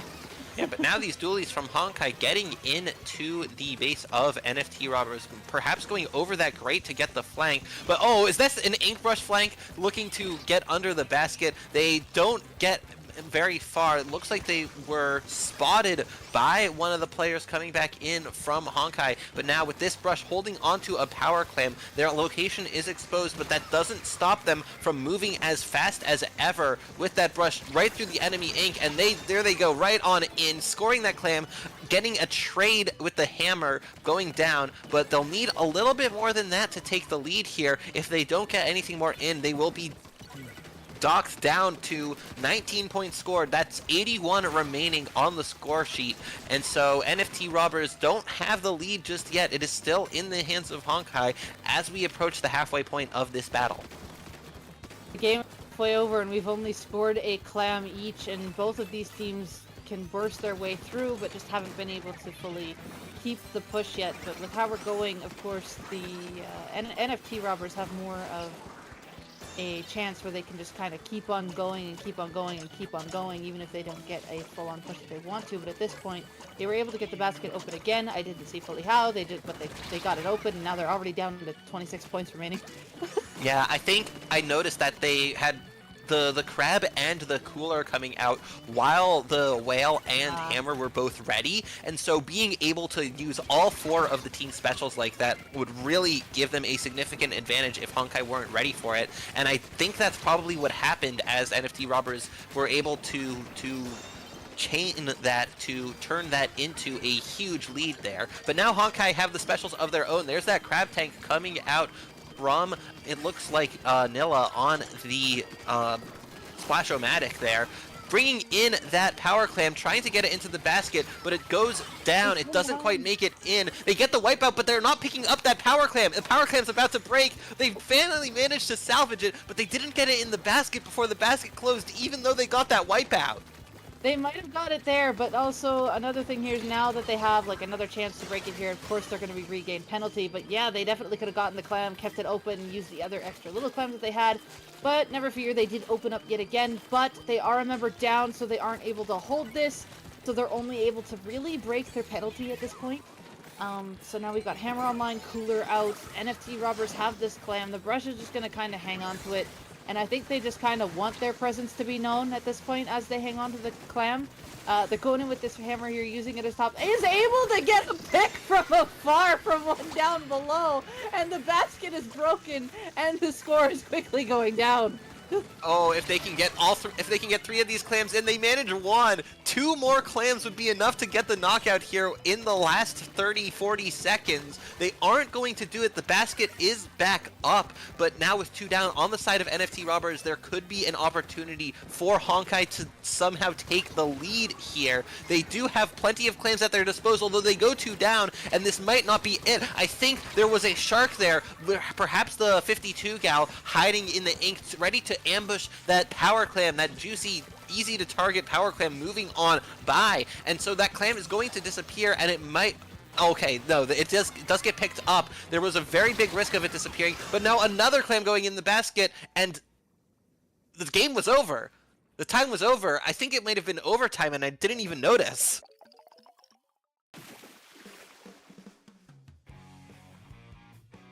Wait, where did I was looking and I saw jumps coming in, and I just kind of lost control of like who is where, what just happened, and I think Honkai tried to make a push, I think there was a shark that stopped it. Honkai was scrambling to recover their pity claim to get overtime, but in that time, NFT robbers pounced and they got a claim of their own. They managed to jump it in, and just as time was ending, they scored it to prevent any overtime at Yes. all. Okay, yes. This is just a classic addition of my brain being reversed, but yes, that is how we saw the brush going back kind of there. I believe the brush was the one that jumped it in. Either or the something brush else? or Was the it the brush? dualies. I'm not Okay. sure. Yeah, that was the jump in. I just could not remember what side it was on. I was like, oh my goodness, wait a second. But yeah, overtime had just triggered and the basket was open, and it just took me a second to process. Whoa! But Nope. it was down to the wire there. Yeah, but back on zones, this could be if Honkai managed to get the full sweep of zones games, they could bring this to game 5. They really could. And Man. they've definitely shown that they have the power to. Even Yeah, that last game, they were close to, and then of course that one push came in, and NFT Robbers had that one solid push there, and just got in behind and was able to close it out. But they have been very strong on zones thus far. Yeah, they haven't dropped a single zones game. It has come close, especially in that last game versus Orca Balestra in the losers finals, but they have managed to pull through on every zones game that they have played tonight. And if they can make it yet one more, they will stay alive. But now with NFT Robbers up 2-1, this is their chance. This is tournament point here for Squid Junction 86. These two teams spawning in. No significant changes to their team comps. Nope, they're gonna keep rolling with what they're doing because it has been proving to work. Oh. But Okay, it could be that NFT Robbers wanted to do a substitution, but that didn't get expressed to Honkai in time. Oh, yep. Because I think That's that my they did- guess for I think why. they did sub earlier. Yes. Yeah, they have been subbing throughout the event, and so that's my guess for why they would end the battle immediately. So I suspect we're going to see a different player coming on in on the side of NFT Robbers. Since you probably saw this before, any guesses on what's could be coming back in for NFT? It could be their wiper, honestly. A wiper. Okay. I remember seeing after dropping the first game of winners finals to Orca Balestra, they did switch out their Gal for a wiper, I believe, for game 2. But they do have 6 players on their roster, and I wonder if they are going to want to make sure everyone gets a bit of time to shine in this set here. That is true. It is possible, or that is what they have planned for this map mode. It could be something that has been ready to go, and this player is just meant to be here for this map mode specifically. So it looks like we are getting a Neo Splash, and we also see the blue Dapples making an appearance here. I think we actually did see this earlier in a Mako Tower game from Ooh. in the winners finals. We saw Aked bring out the blue Dapples in place of that 52 gal. And so we're seeing that come on out once again in conjunction with the other dualies, the vanilla dualies, and this Neo Splash-O-Matic coming out from Nex. Now, the last time that we saw Haggle Zones, we did see Honkai play this, and we saw Ivy Woomy just able to get up onto the other plat and just kind of go around and cause destruction. In this case, they were able to get to the other plat, but they weren't able to cause as much destruction as they wanted to, getting picked off. But it just really went really quickly back and forth on the zone, and all of a sudden Honkai is back forward once again as a crab tank was out on the tent there. We got the Zuka trying to burst out that crab. The dualies are just hiding below here. We see that torpedo pointing out, and the Dapple's going to go in and get that pick, but is going to get traded off really quickly here. One hiding underneath the tent, the Pencil's just being cautious of it. But right now, Honkai just really putting a fight up on the front here, just trying to keep members up on top here as they're already down to 10 ticks left on the zone. Strikes are going out to try to neutralize it. It looks like it does neutralize, and with the pencil's help, it is going to an apply penalty with 10 points now with penalty remaining. Yeah, IB Woomy with that aggressive crab doesn't manage to get much done with it, but survives just long enough to get a trade. Now here's another crab coming out from 10 stars on the side of NFT Robbers, but Honkai are back in control of the zone with 8 going down, and one more dropping down to the side to try and get the trade, but that splat bomb coming on out from 8 from 10 stars, does manage to get the pick, and then another onto IB Woomy. Those are strikes coming out for NFT Robbers, and that is going to allow them to push a little bit forward. They're scoring more points here. There's 2 down on one side, 1 on the other, and now it looks like there might be a chance for Honkai to come back in if they don't go more down like they appear to be doing. There's always just kind of a member of NFT Robbers on the corner that has been getting those extra picks. That key 2 down on front there really did help them, and now we can see that the strikes really want to get them off of the tent there. Pencil is just going to maintain up top here, going to poke out the crab a little bit, but now is just going to keep back. It's going to make sure that the zone stays in their control as their penalty is over. I believe it's been over for a little bit here, and now they are getting close to possibly retaking lead, but it is looking like it does want to be contested here as 2 members go down. There it is, quick cap control by Honkai, as now we see the Zuka fly, we see the pinch happen, we see 2 members just up front and center, and 2 go down on the side of NFT Robbers, and Honkai is up front here, and they have a crab ready to use just to keep him back. Very, very clean pick there Double- coming out double from those crab. buoys.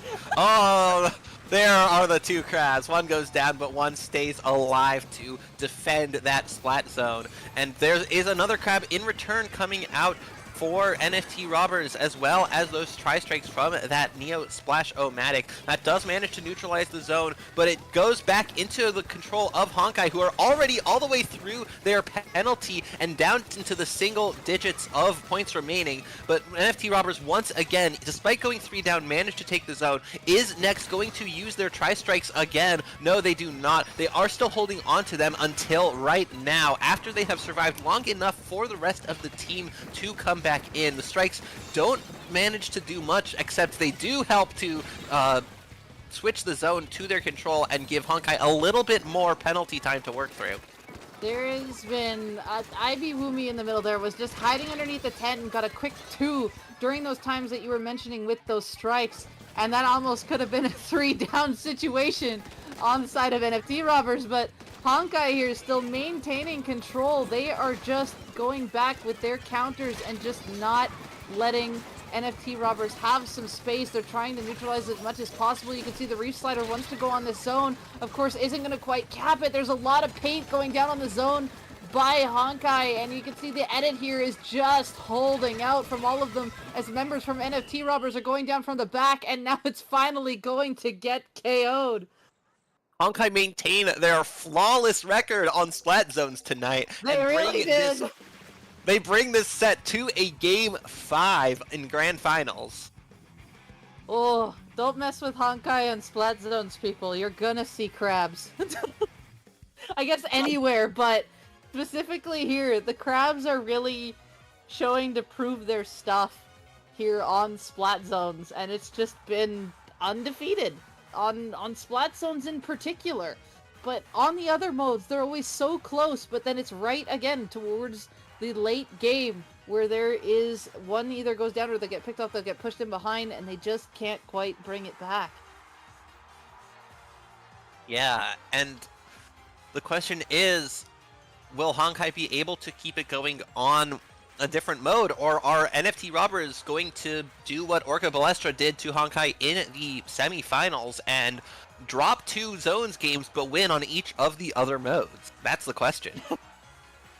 Pattern that has shown itself tonight, huh?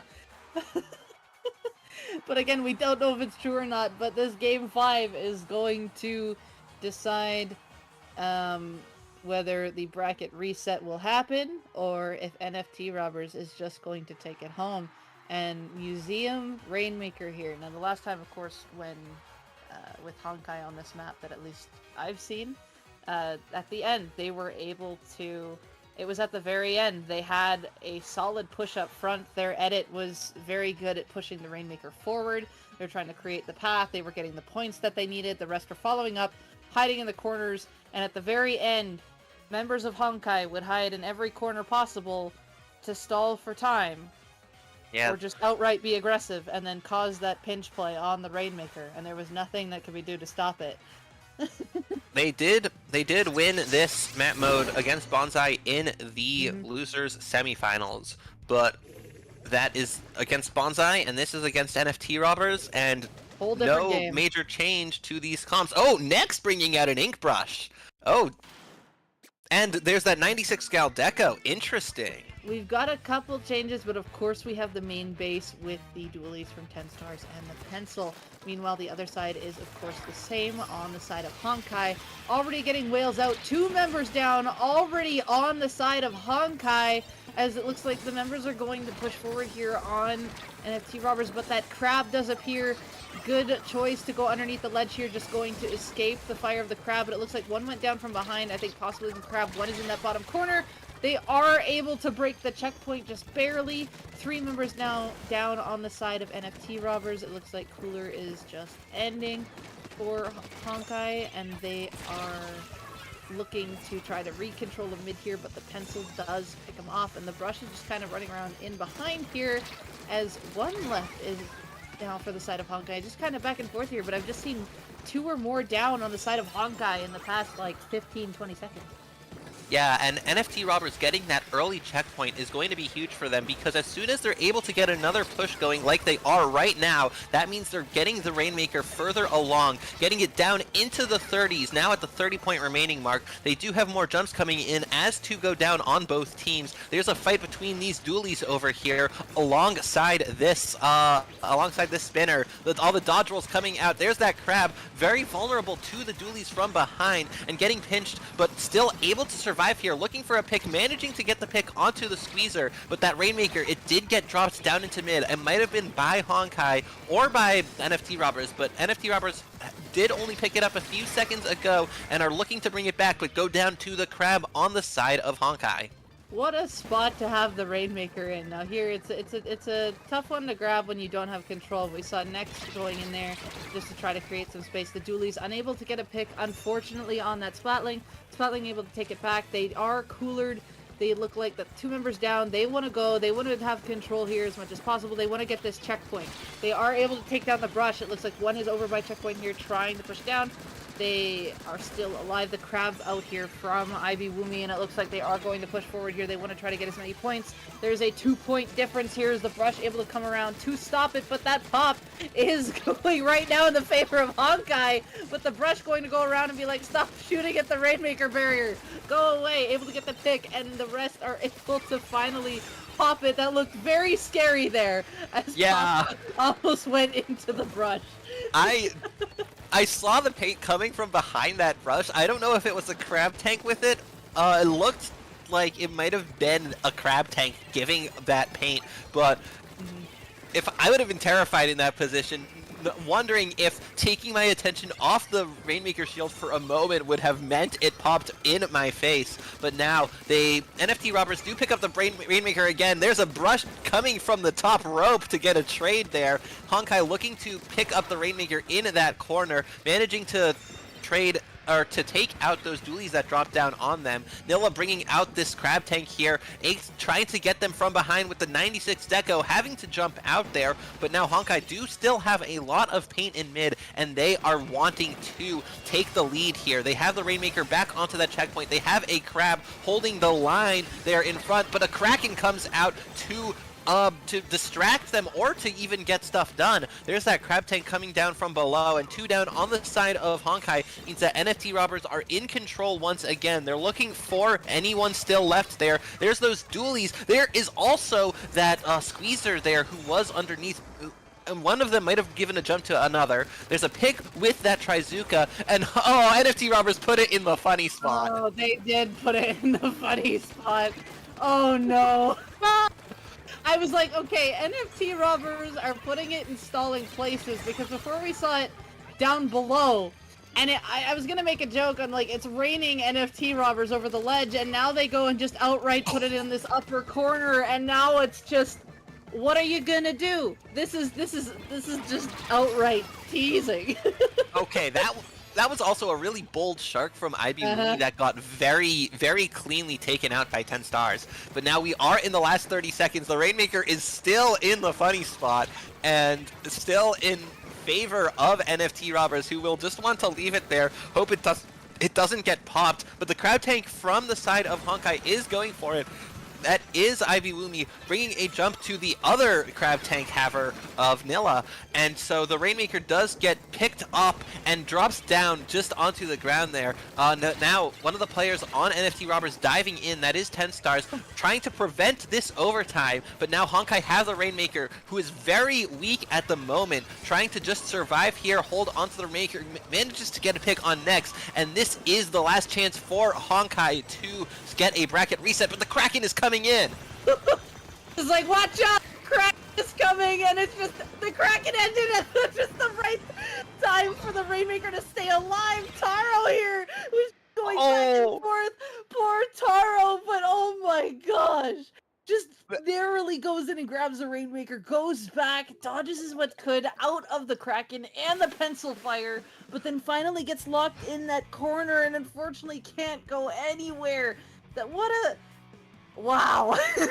and with Kiki on the pencil in just the right spot there to take advantage of the Rainmaker forced back into that position, and then Kiki's position just perfectly framed by the ending tape. That just shows that NFT Robbers have taken Grand Finals 3-2 to be your Squid Junction 86 winners. And it definitely did not disappoint. So even Honkai had a solid play from that end, even towards having that set up, able to give themselves overtime, having to deal with the shenanigans on that last game of the spots where the Rainmaker was, but that is just kind of classic Rainmaker stalling that teams will resort to, knowing at how hard it could be defended if other teams break through. And you could see like Honkai was doing those flanks. They really wanted to try to get the upper hand, the surprise factor on NFT Robbers the best that they could, but it was being sniffed out a little too much. Yeah, and I'm sure Honkai will be eagerly awaiting the next Zones Only tournament that they have a chance to play in, because they won every Zones game that they played tonight, and they have. NFT Robbers, just like in the winners semifinals between Honkai and Orca Balestra, Honkai won the 2 Zones games, and the team they were fighting won the 1 match of each of the other 3 modes. And it dropped them down into losers, and those were the 2 sets that they lost tonight. It truly was. It is interesting how that's just how it's put out. Like, there's the strength, there's the weaknesses, and I mean, even though it's shown as that, like, still put up a solid fight.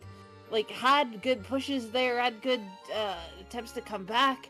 It just didn't work through in the end for them, especially for this final bracket here. But it's just so it's like it's there, but yet it's so far. But what a set! What a set! Yeah, very exciting end to this tournament. So I think that is going to be all from us tonight.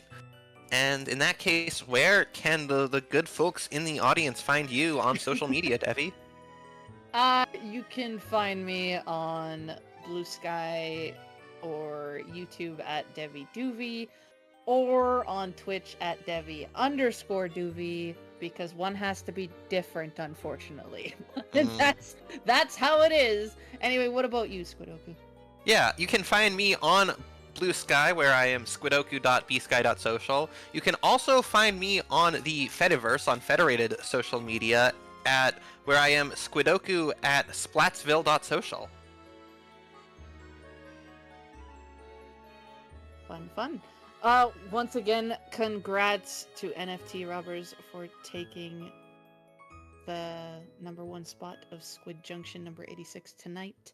Thank you to TOs for running, and of course, our lovely streamer tonight for casting the event. Pleasure as always. Love the work you put in. Thank you very much for running these events. Could not second us that in the, more. in the Splatoon community. Oh yeah. Thank you to those watching as well. Yes.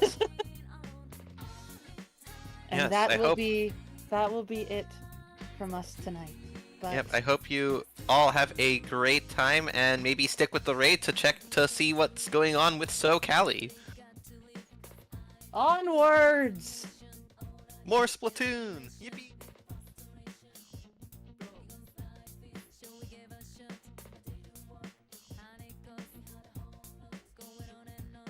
Signs of love overshadows my dreams. Baby, don't worry, 'cause you ain't on. Only time running days without nights. Tease us through. Every time, look at the picture in the frame. Gazing fascination, so hard. Used to think there was nothing but love. Flames to falls.